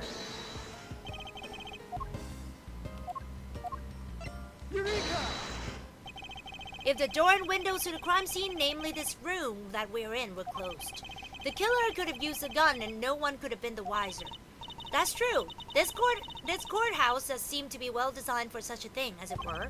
However, what happened in reality was, Detective Gumshoe, Detective Bat, and Miss Yu, all three of them heard the gunshot. Well, the window in lobby number 1, number 2, and the hallway were open. No, so naturally the people in those locations could hear it. But then, why would the criminal open the window in the first place? To allow the gunshot to be heard, I suppose? Correct. That's the only logical conclusion we can draw from this. But why was that necessary in the first place? I want a real answer, Miles. I demand satisfaction. Very well, I believe that the killer wanted to manipulate our perception of a certain fact.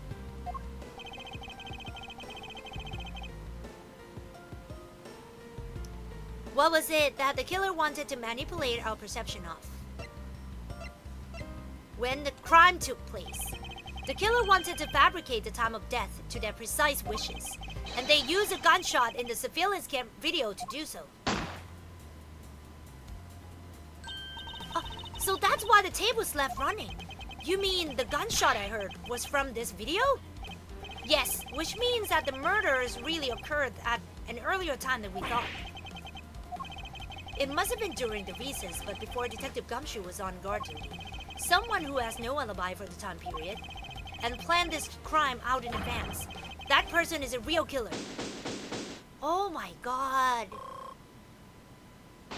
This is so intense. Mr. Edgeworth! Yes, what is it? Yes, Mr. Yu is asking for you. She's in the courtroom. She says that she's identified the murderer, but that she wants to clarify something. It looks like Miss Yu is still investigating something. Understood. Please tell her that I'll be right over. I'll come along. I want to hear what she has to say. It would appear that the time has come to uncover the truth. Ah! I think we're down to the last part of this. Let's go!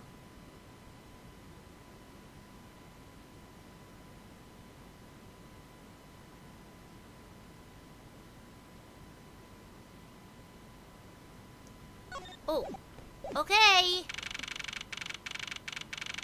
September 10, 6:15 p.m. District Court, courtroom number 3.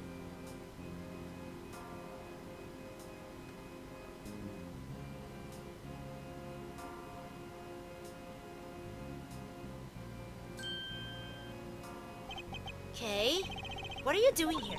Oh, hello, mister. I'm still investigating, but the object you're looking for is already... Okay, don't mind him. Please continue with your investigation. Okay, you got it! Detective Bad, haven't we already found what you were looking for? If it means I can keep her in the dark just a little longer, any little task will do. Oh, you're more sympathetic than I thought.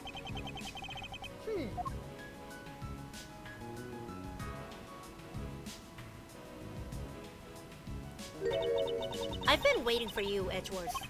I've also been waiting for the moment in which we can finally lay this case to rest. The moment in which we can finally lay this case to rest.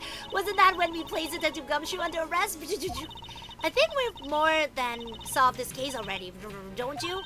We'll see. It all depends on whether or not your logic holds. Oh, I see. Even have a viewer in the gallery. And why even Mr. Bat is here? A viewer in the gallery? I'm hardly just a bystander. I have a duty. To see this case through to the end, no matter how it turns out. Oh? Is that right? Anyway, I thought you might like to hear what I've slaved away to find out. I've taken statements on every single person's movements during the time when our suspect was in the hallway. I also confirmed that there is no possible route of escape from lobby number 2. Therefore, the killer must without doubt be Detective Gumshoe. And that's all you have? Yeah, that's all there is to my conclusion in this case. Sorry, but I beg to differ. In a trial, there's always time for a rebuttal. And we are standing in a court of law. It would be more than appropriate to follow the rules of court. In this case, don't you think? How absolutely like a rookie to think such a thing. But alright, I'll play along and give you a proper testimony. If my logic is correct, then I've already won. All I have to do now is to prove it by showing who the real killer is. Let's go! let's go. Misuse argument. Everyone sans the suspect has an alibi for when the gun went off. Furthermore, the areas around the crime scene have all been thoroughly investigated, right? I also confirmed that there is no possible escape route from lobby number 2, which leaves us with one unshakable conclusion that Detective Gumshoe is a killer. Now that you have your testimony, I expect a good rebuttal, Edgeworth. But of course, there is no need to confront her logic head-on right now. I should instead focus on drawing out any trump cards she has up her sleeve. Up her sleeves, let's go.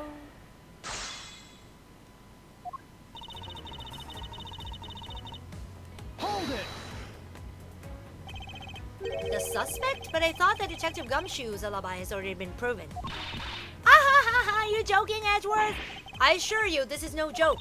Look, I know you heard from the judge earlier that the detective was in the hallway with Mr. Faraday's daughter eating a Swiss roll. Yes, that is correct. But see, that was 20 minutes before the real gunshot went off, right? And the problem is, there's no one else who can corroborate that what he did since the snacking. I see she's done her research well, which means that I should focus on drawing out whatever trump card she's withholding.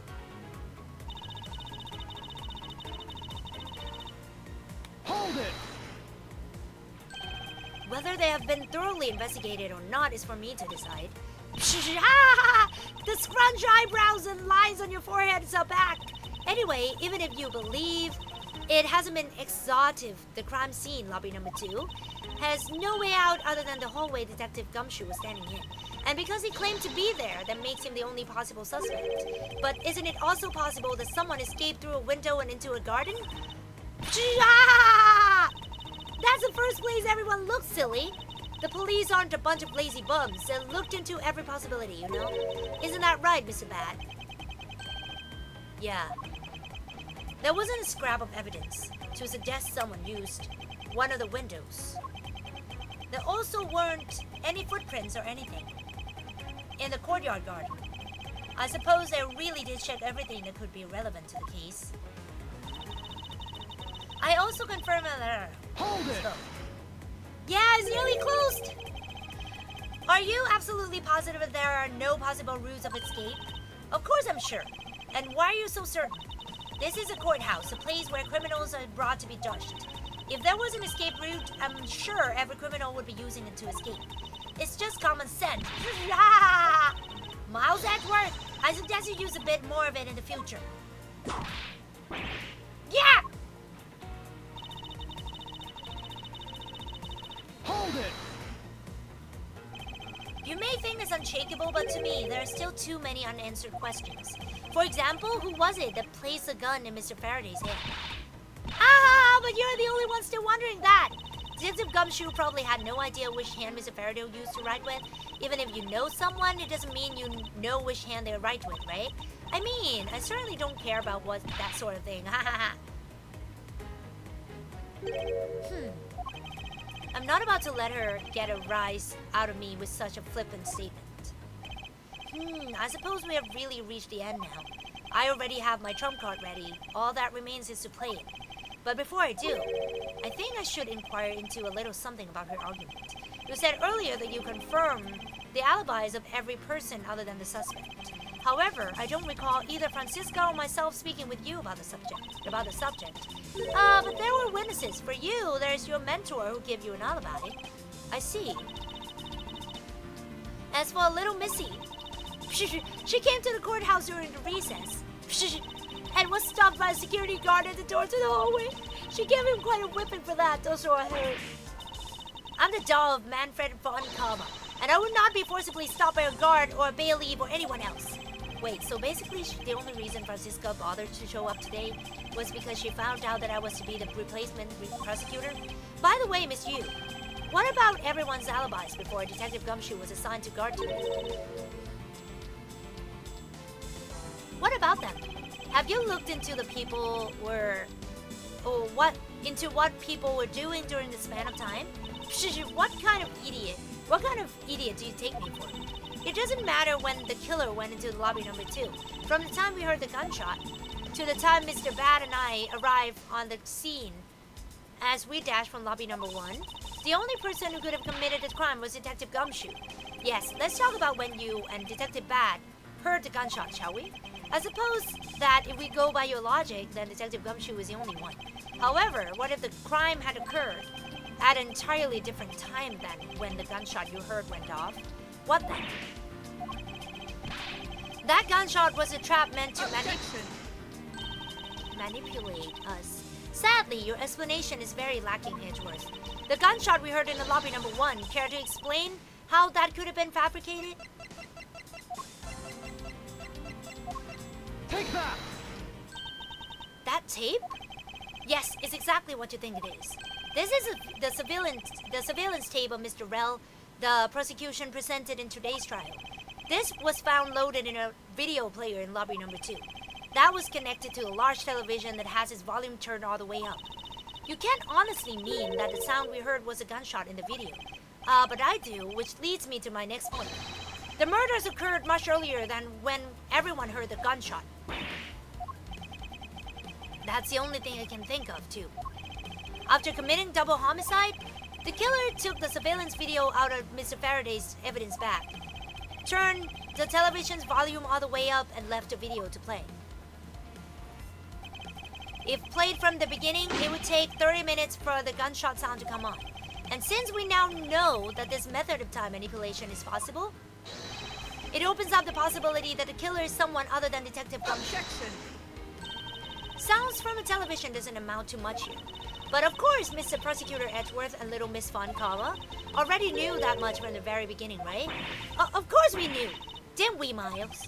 Yes, of course, we know about the soundproof quality of this courthouse rooms. Of course, I'm not about to admit we had no idea, only until a little while ago. That's right, and if the rooms are soundproof, then we should not have been able to hear it. And yet, we heard the gunshot clear as day. And that's it, end of story. But it's not. How should I explain why she was able to hear the gunshot from a soundproof room? There is actually one common point between lobby number 1 and lobby number 2, and it is despite the fact that both rooms have air conditioners installed. A window was open in each. Now, we know that a window in lobby number 2 was opened by the killer. However, a window in lobby number 1 was also Objection! It's probably just a coincidence that they were both open at the time. Objection! It was no mere coincidence, I assure you. Why was a window open in lobby number 1? The answer is that a certain person did something to cause the window to be opened. And the person who triggered that action, that person is a real guilty party. The real killer in this double murder is... Oh my god, really?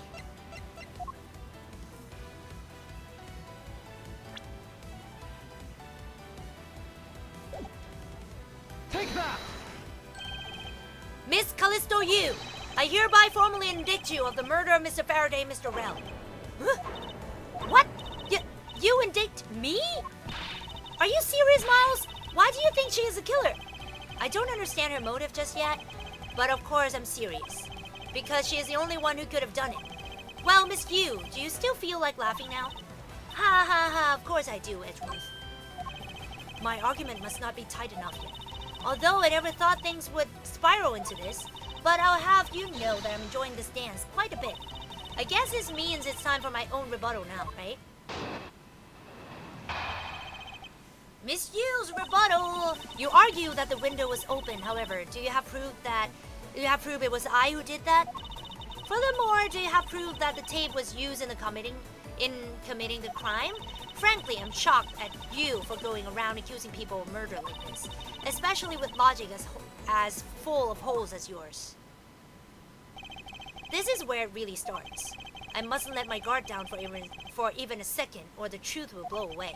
Now is the time to put the patented Von Karma perfect proof to the test. Let's go!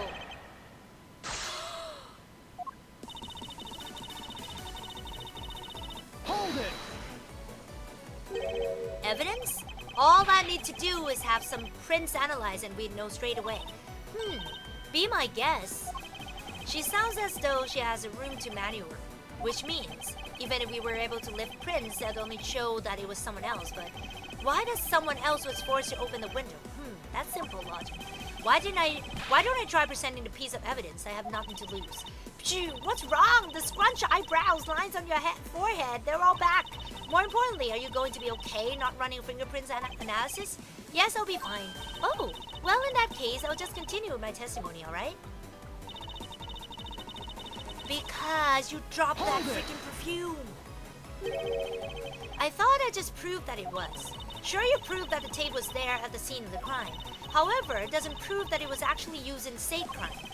Unfortunately for you, Miss Yu, the fact that the tape was there at the crime scene in itself is very important. How so? By the very existence of that tape at the crime scene, it proves the possibility that the when of the crime could have been fabricated. And that possibility alone renders all alibis and witness reports irrelevant. Basically, it means that we'll need to re-examine every person's movements again. Whether the tape was used in a crime or not, that we can re-evaluate afterwards. Yeah!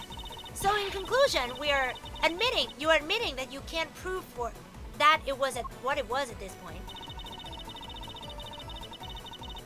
Hold it! Even if you're shocked, that is of no concern to me. I do things my own way. Oh?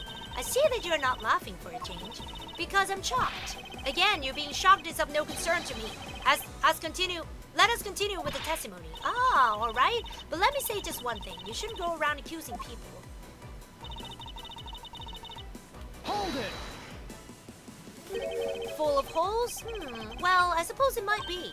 Oh, admitting to your faults now, are we? At this point in time is what I meant to say. Should I take that to mean that you are just a sore loser? No matter how full of holes my logic may be right now, if I plug them one at a time, I will ultimately make my way to the truth. What a paradox. Take care to not fall into one of those holes before you fill it up. Miles, you remember, don't you? About why a window in lobby number 1 was open. Yes, of course I do. And that's how I'll attack. I'll present the reason why the window has to be open. Let's go! Objection! I'm sure you've seen this before, haven't you, Miss Yu? Aha! Edgeworth, I never knew you were into wearing that kind of perfume! It's not exactly what I'd recommend for boys, you know? Well, this is mine? That's right, it's mine, and I received it from Detective Bat, you see? Miss Yu, you can pretend all you like, but we know at least this much is for sure. That you are the one who gave this bottle of perfume to Detective Bat. Yeah! And that you were super easy to rile up. So, what about the perfume? While you were in lobby number 1, you made a big show of spilling some of this perfume. That's according to Detective Bat. Oh, I know. You also knew that you spill it, he would naturally move to open the window. Come now, I've already told you that's all just a big coincidence. After we opened the window in lobby number 1, I just left it open, you know? So maybe it was just dumb luck that we heard the gunshot through the window. The timing of when you were going to spill the perfume is something you could control. And the most important fact about this case is when people are made to hear the shot. Furthermore, it would have been pointless if you didn't have an alibi for yourself at the time. You mean, Miss Yu, you were the one who called Detective Bat into lobby number 1, when you saw him bring Detective Gumshoe into the hallway. Is that correct? All of today's premeditated events could only have been thought up by you, Miss Yu. You accuse me of murder on the fact that I spilled a little perfume. Well, allow me to say this much. I could have killed Mr. Faraday. Would you care to testify as to why? Haha, look, I have had a lot of fun today, really. But I grow wary of this game of cat and mouse. Let's make this the last testimony and wrap up this absurd case once and for all. Let's go! The last testimony! Why it couldn't be me? Accusing someone of murder over a spilled bottle of perfume is a bit over the top. But I suppose forgery of evidence is to be expected of a disciple of one karma. In any case, it simply could not have been me who killed Mr. Faraday. After all, I don't even know where the knife that was used to kill him came from. Miles, her testimony is flawless. Oh. Yes, but no matter what sort of trick she may try to pull, she won't escape me. And if I'm lacking in information, I'll just draw it out of her. Let's go! Ah! So excited. Okay. Hold it! I think I already explained the significance of that earlier. You only confirmed that I did spill some perfume, but that's all. That you would accuse me of murder based on a simple spill. Don't you dare complain when I sue you for defamation of character. Ha ha ha! Do as you like, but as for me, I believe. You believe? I believe that you are the true culprit in this case. My, you were enthusiastic. Of course I should have guessed. Hold it! I formally requested you desist in your attack against my mentor. Yes, or we'll sue for your defamation. All I'm doing is telling the truth. Well, maybe more like spreading gossip. Although your adamant denials are, shall we say, just adding the fuel to the fire. How dare you? Say such a thing. Calm down, little girl. Don't let her get to you. Yeah. Oh, why did you have to ruin my fun? Well, shall I continue? Hold it! And why exactly could you not have killed him? I was just about to testify to that. You were such an impatient man. I'm not really into that, you know, Edgeworth. Yeah, your preferences have no bearing on what is at hand. Feeling a little uncomfortable, are we? Yeah. Objection! Miss you would desist in this tomfoolery and return to your testimony. And Miles, if you were going to lose your cool, then I won't show you any mercy. Sorry. Miss Yu, please continue with your testimony. Sure. As I was saying, I couldn't have possibly killed Mr. Faraday. Hold it! Yeah, this is a keyword. At this rate, she would inevitably escape. But if she really was the one who killed Mr. Faraday, then she must have known about the existence of the knife. I'm sorry, Miss Yu. Maybe you weren't aware. However, the knife that was used to kill Mr. Faraday was taken from his evidence bag.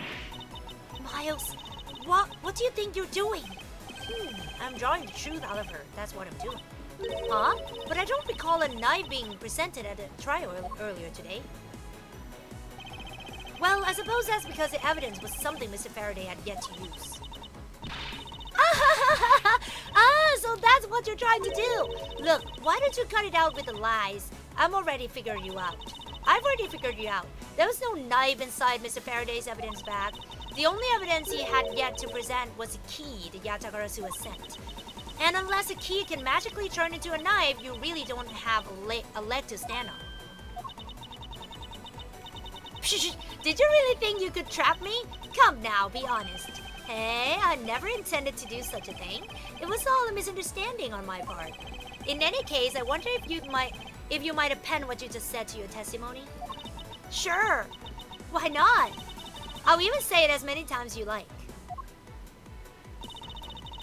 There was a key in his evidence bag, but you can't kill anyone with a simple key. There was a knife, but there was no key though. Hold it! That wasn't... Miss Yu, I would just like to confirm something with you one more time. Oh, about what's going to happen to Detective Gumshoe after this? I don't need to ask you about that, because he isn't the killer. Looks like the number of wrinkles on your forehead have increased yet again. That issue aside, Miss Yu, I'd like to ask you about what was inside the bag. You sure it was a Yatagarasu's key, correct? Yes, I'm sure. Which is why I'm completely baffled as to where that knife could have come from. I think I've just spotted a road to a perfect victory. Finally, it would appear that you have revealed your true identity, Miss Yu. Miles, her final statement. Yes, I know. All I have to do now is to present the evidence. But what is this ominous feeling that I can't shake? Oh no!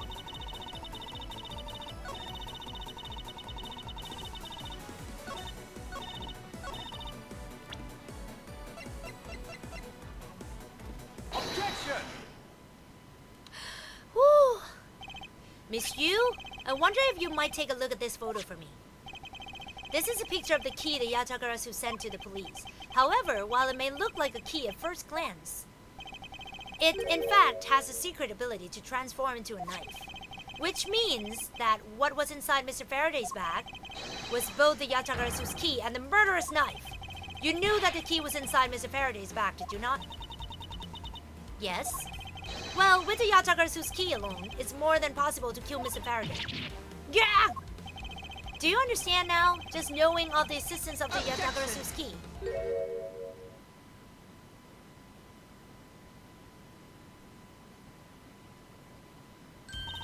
I still haven't had a good look at it. Showing it to me from that far away, you could be lying for all I know. You would even now still feign ignorance? Ha! I'm not feigning anything. But we can't have you accusing me of a crime with false evidence now, can we? I mean, Mr. Von Kama, I've heard some very interesting rumors about him. Yeah, are you mocking my papa? Don't you dare sully the good name of my mentor. Now, take a good look. This piece of evidence is more than real. Wow, who knew there was such a trick to this thing? Are you satisfied now? But of course, you knew from the very beginning, didn't you? You knew that the knife and the Yatagarasu's key are one and the same. Otherwise, someone like you, who isn't a member of law enforcement and who would never have been privy to this trick, would have never known about it to begin with. Furthermore, there's something that the Yatagarasu sent to the police. How would you have the knowledge as to what it was? Actually, I heard it from Mr. Faraday. Just before he dragged Mr. Rell off, he told me. Oh, that's right, I almost forgot. He also told me about the key turning into a knife at the time. But he didn't tell me about how the key actually transferred. What you're saying is simply not possible. Oh, and why not? Because Mr. Faraday himself didn't know about the hidden knife within the key. For within these pages, he mentions nothing about the knife. I'm not sure he would have written everything in his organizer, you know? Wouldn't something of this important be better left to oral communication? Unfortunately, that is also impossible. Because Detective Bad didn't know about the knife aspect either. What would have been highly classified information even within the police force? And is something that even the lead detective on the case didn't know. Why would Mr. Faraday have felt the need to share such information with the opposition? Yeah, I guess he wouldn't have much of a reason to. Looks like he gave a pretty lame excuse, huh? How can you laugh at a time like this? She probably just realized a flaw in her logic and is actually in a panic over it. But that's not something we need to concern ourselves with. I suppose you're right. Miss Yu, I'd like to state that I also know how you know the real nature of the knife. Do you now? Well, why don't you put your money where your mouth is and show me? Oh, I will, and I'll wipe the smile off your face by the time we're through. This is it, the moment of truth, the secret behind the Yatagarasu's key. Only one person would have had the knowledge of it from the get-go. Who would know from the start that the Yatagarasu's key could change into a knife? Oh my god, who the heck?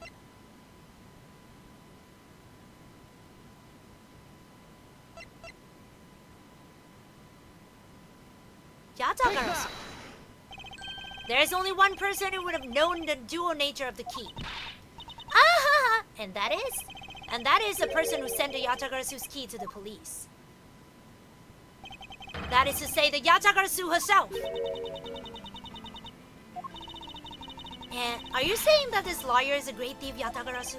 Miss Yu, you used Mr. Rell to lure Mr. Faraday into a trap, didn't you? You, who professed to bear a grudge against criminal, why? Why? Why do you do something like this?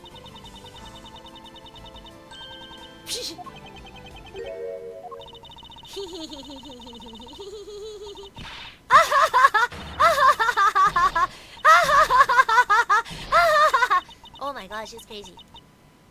She's gone mad. Who would have thought that you, a stupid rookie prosecutor, could see through me? You're sending the biggest chill down my spine right now, Edgeworth. This feeling of thrill, it's given greater when I sneak into some place. You killed Faraday? Why? Answer me, Callisto, you! after you, huh? That's not my real name. Because my real identity is, yes, the great thief Yatagarasu. Let me tell you something, Edgeworth. Mr. Faraday was one difficult man to deal with. For you see, he had discovered my true identity, which is why I had to erase him from the world law. I made Rel an offer, an acquittal for a little favor in return. All he had to do was accuse Mr. Faraday of being the Yatagarasu in court. But once we entered the recess, Rel was dragged off by Mr. Faraday, which threw my plan into a complete mess. I chased after them and eavesdropped on them, through a crack in the door, that Rel caves to only two things, money and authority, just as all thugs do. I fear my plans was going to be ruined if Mr. Faraday held on to Rel any longer. Plus, if I had let them continue on the way they were, I would have been found out. That's why I had no choice. I had to kill them both. But didn't you say that you despise criminals? But do I really? Have you forgotten about the KG8 incident too? Maybe. What sort of woman would... So then, was it your plan to kill Mr. Faraday with the very evidence that you sent? Well, I had a good idea of what Mr. Faraday was going to do. I anticipated that Mr. Faraday was going to prove that Rel wasn't the Yatagarasu by using this Yatagarasu's key as evidence, and that he would bring it with him. Which is why I thought to use a knife portion. With a weapon as well disguised as this, no one would be the wiser. Because who in their right mind would think something like this would be a weapon? I actually entered lobby number 2 on the pretext that I had to talk with Mr. Faraday. And in order to get him with him, I pretended to be worried about something. He then let me hold the Yatagarasu's key, just like that. He never noticed that I had changed the key into a knife inside the plastic bag. And he didn't have the chance to take note of a knife that took his life. How could you kill him? I knew him for a long time, you know. At the very least, I thought to give him a quick and painless death. But if you killed Mr. Faraday first, there was no need for you to kill Mr. Rel as well. I believe I mentioned why we were placing Detective Gumshoe under arrest. Something about having accidentally created an eyewitness, and how that led the killer to think about setting them up as though they'd kill each other. Then the trick with the surveillance tape. Yes, I hadn't actually planned to use a gun. The risk was too high that I'd be caught. However, that's when I remembered the existence of the surveillance tape, which is why I had Rel help me set up the crime scene. And after all was said and done, I rewarded him for all his hard work with a bullet. You're a defense attorney, aren't you? How could you? How could you betray your client? Client? If you want to talk about who was a client of whose first, it was me. I was a client in a murder of the Kodopian embassy staff member, Daidman. You ordered a hit job? You still haven't figured it out, Mr. Bad. I had Daidman killed because he was about to give away info about the smuggling raid. Now, who exactly do you think would benefit from such an assassination? It can't be. You are... That's right. I'm a member of the smuggling ring. What? How could this... You don't mean you are working with Manny Koshin too, do you? Maybe, maybe not. Guess you never know. The Yatagarasu claims to be noble, but you're just another cold-blooded murderer. That's right, little girl. The Yatagarasu is just another killer. Be quiet, you. Yatagarasu. You can run from the law, but you never escape it. So just humbly accept the judgment of this court. Hey, Edgeworth. Did you know the Yatagarasu has 3 legs? Don't you know why that is? No? Well, let me tell you. It means that the Yatagarasu has more than one razor-sharp way to do her work.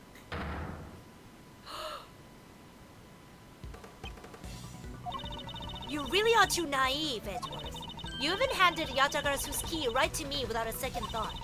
Everything may not have gone according to plan, but I'll still gladly take it. Yeah. You mean the key was your real target? And even after I gave you such a great advice, didn't I tell you to always keep a good eye on a criminal? or you may regret what comes to your negligence. You two, get down! Yeah! Ah! Yeah, my body, I can't move. Hey, mister, to your right! You!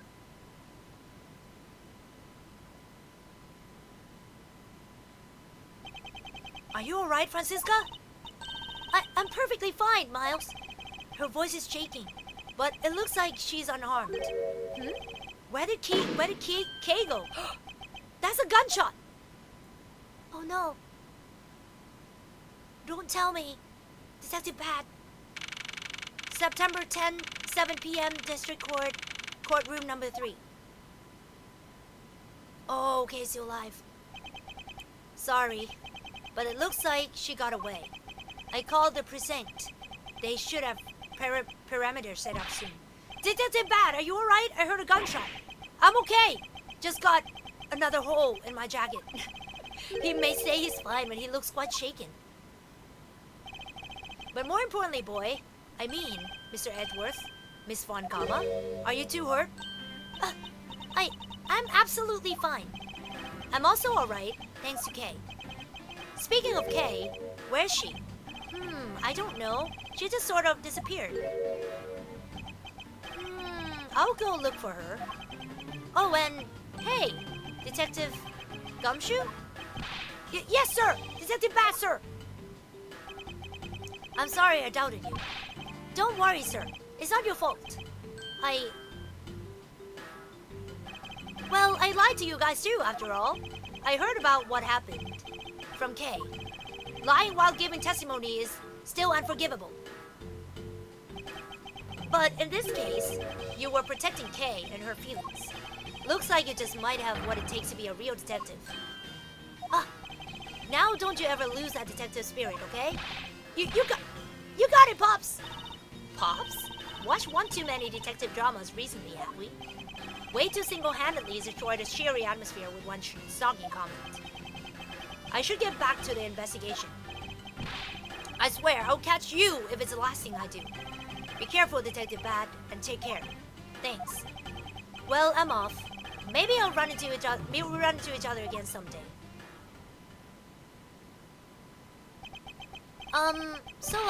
Thanks a bunch, pal. You're the best! You really did find out the truth behind everything. Yes, well, I'm glad we solved everything before you were taken to prison. Aww! It still feels bad. I can't believe how much trouble it caused you with my testimony, Detective Gumshoe. It was no problem, really. I mean, I lied too, so I didn't help anything. It's really not your fault, Your Honor. Well, even if we don't have His Honor's testimony, I think the lawyer would have found another way to get you convicted on your behalf. Yeah, I can't believe it was about to get fired during my first week as a detective. Well, so long as you're not fired, you should work hard, give all that you have, and perform your duties well. Oh, and one more thing. Kay left a present for you with me. She did? Oh, what is it? What was it that Kay left for me to prove of their friendship? Take that! Swiss roll. It's a courthouse special Swiss roll. Can I really have it? Yes, it's a present meant for you, after all. Thanks a bunch. You have no idea how happy this makes me, pal. I'm gonna eat this right now. Sure, go ahead. The Swiss rolls Detective Gumshoe and Kay bought together, while the one Kay saved never reached her father. It would appear that her sentiments have touched the hearts of this detective. He's so happy. It's as though he's having a welcome back celebration of his own.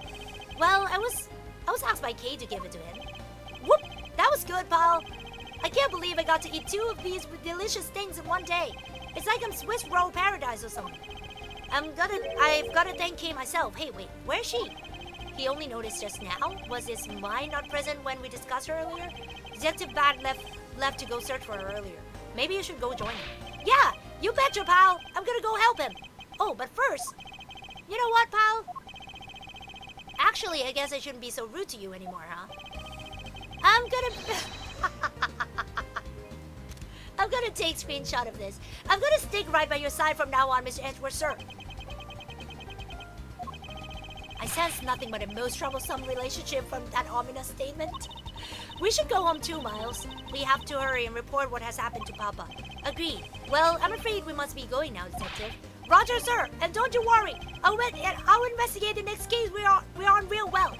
I'll be counting on you. The scent of trouble is definitely in the air. Thus, like a bad dream, my first outing at court came to a disturbing end. A few months later, I was finally able to properly stand in court as a prosecutor. But the detective in charge of the investigation was, as I dreaded, Detective Gumshoe. After that, he became my direct subordinate. I have tried, but words fail to describe the immeasurable suffering it caused me. But I suppose that's just how things are. As for the little girl who suddenly disappeared, she's now...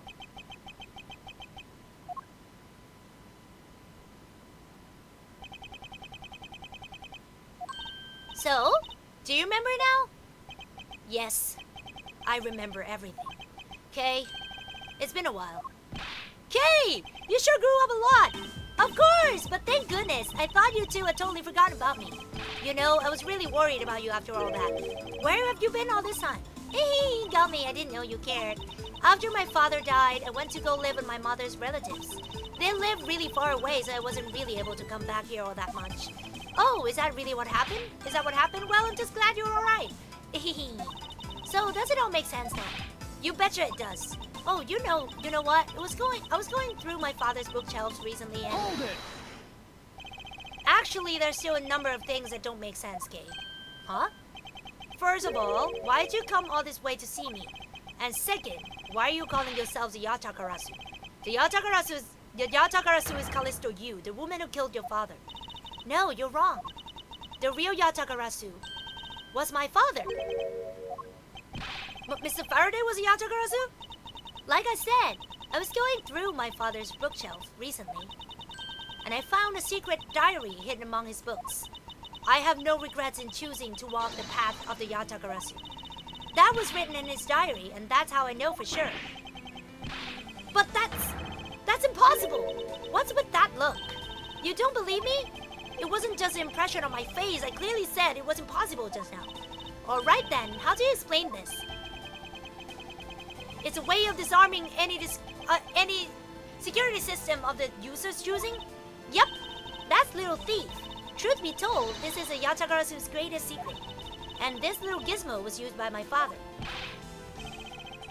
Wow, Mr. Faraday wasn't just a great prosecutor, he was really a great thief, huh? Yeah, my father worked really hard to seal the truth. But he was killed, and the Yatakarasu was no more. But despite that, the Yatakarasu has been spotted again recently. Someone other than you. Here, Mr. Edgeworth. Take a look at this article. The Yatakarasu sent the embassy a calling card? Yeah, meaning of this person's fake. I'm almost certain that Callisto Yu lady is behind this. Because a real Yatakarasu would never send anything something like a gaudy card out. But the Yatakarasu did send a white card along with anything to be publicized. That's what Detective Bat told me 7 years ago, if memory serves. Well, as soon as I heard the news, I got all wound up and I knew we couldn't just let it go. So I searched you out. So that I could obtain the truth behind the Yatakarasu. Because if anyone can help me find it, I figured it's you, Mr. Edgeworth. So you're saying that I have your father's and Miss Yu's identities backwards. Yes, because the real Yatakarasu is noble to the end. And I want to revive the real noble Yatakarasu. If I don't, my father will never be able to rest in peace. Kay, you're so honorable. I don't care what anyone else thinks. I'll always be here to cheer you on, pal. Even if you are honorable, a thief is a thief. And if you are plotting to commit a crime, then I'm afraid I can't be complicit. Mr. Edgeworth. Aw, you guys are not making it easy for me. Who am I supposed to support now? Mr. Edgeworth, what I want from you is not to steal something. What I want is the rest of that evil woman. That evil woman? You mean Callisto Yu? I think it's too hard for me to catch her all by myself. But I thought that since you were able to expose her for who she is, then maybe... Please, Mr. Edgeworth, won't you help me? Come to think of it, I do believe I owe you. Huh? Owe me for what? When Miss Yu made her escape, it was you who saved my life. Furthermore, you helped me with the investigation today. I'm not so rude as to leave favors unrepaid. Then you mean... Yes. That case had been weighing down my soul ever since that fateful day. Perhaps the time has come to settle things once and for all. If you don't intend to sully your hands in a crime, then I believe it can help you. Miss Edgeworth, thank you! Yay, Miss Edgeworth, sir! Isn't that great, Kay?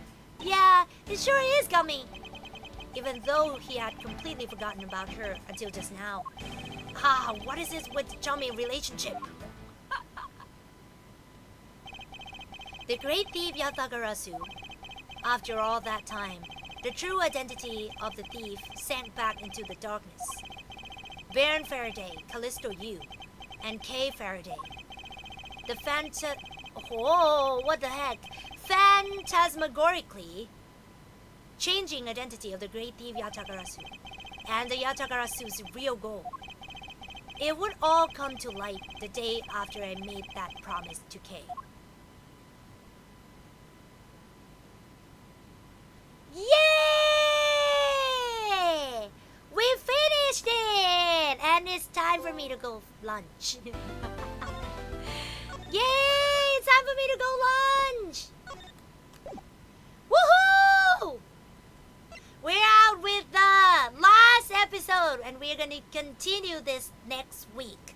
So yeah, thank you so much everybody for coming. It's time for lunch. Guys, it's time for lunch. Let's go! Let's go, let's go, let's go. It's lunchtime. Do not miss your lunch. Lunch is a very good meal.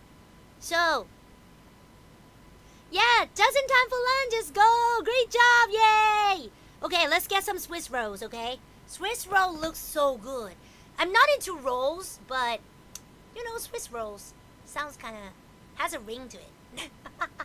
So yeah, thank you so much everybody. We're gonna start episode 5 next week, so please be aware of my schedule. Okay, thank you so much everybody. Let's go lunch, lunch, lunch. I'm hungry. Okay, let's see who am I gonna rate. Who I'm gonna rate today. Who should I be rating?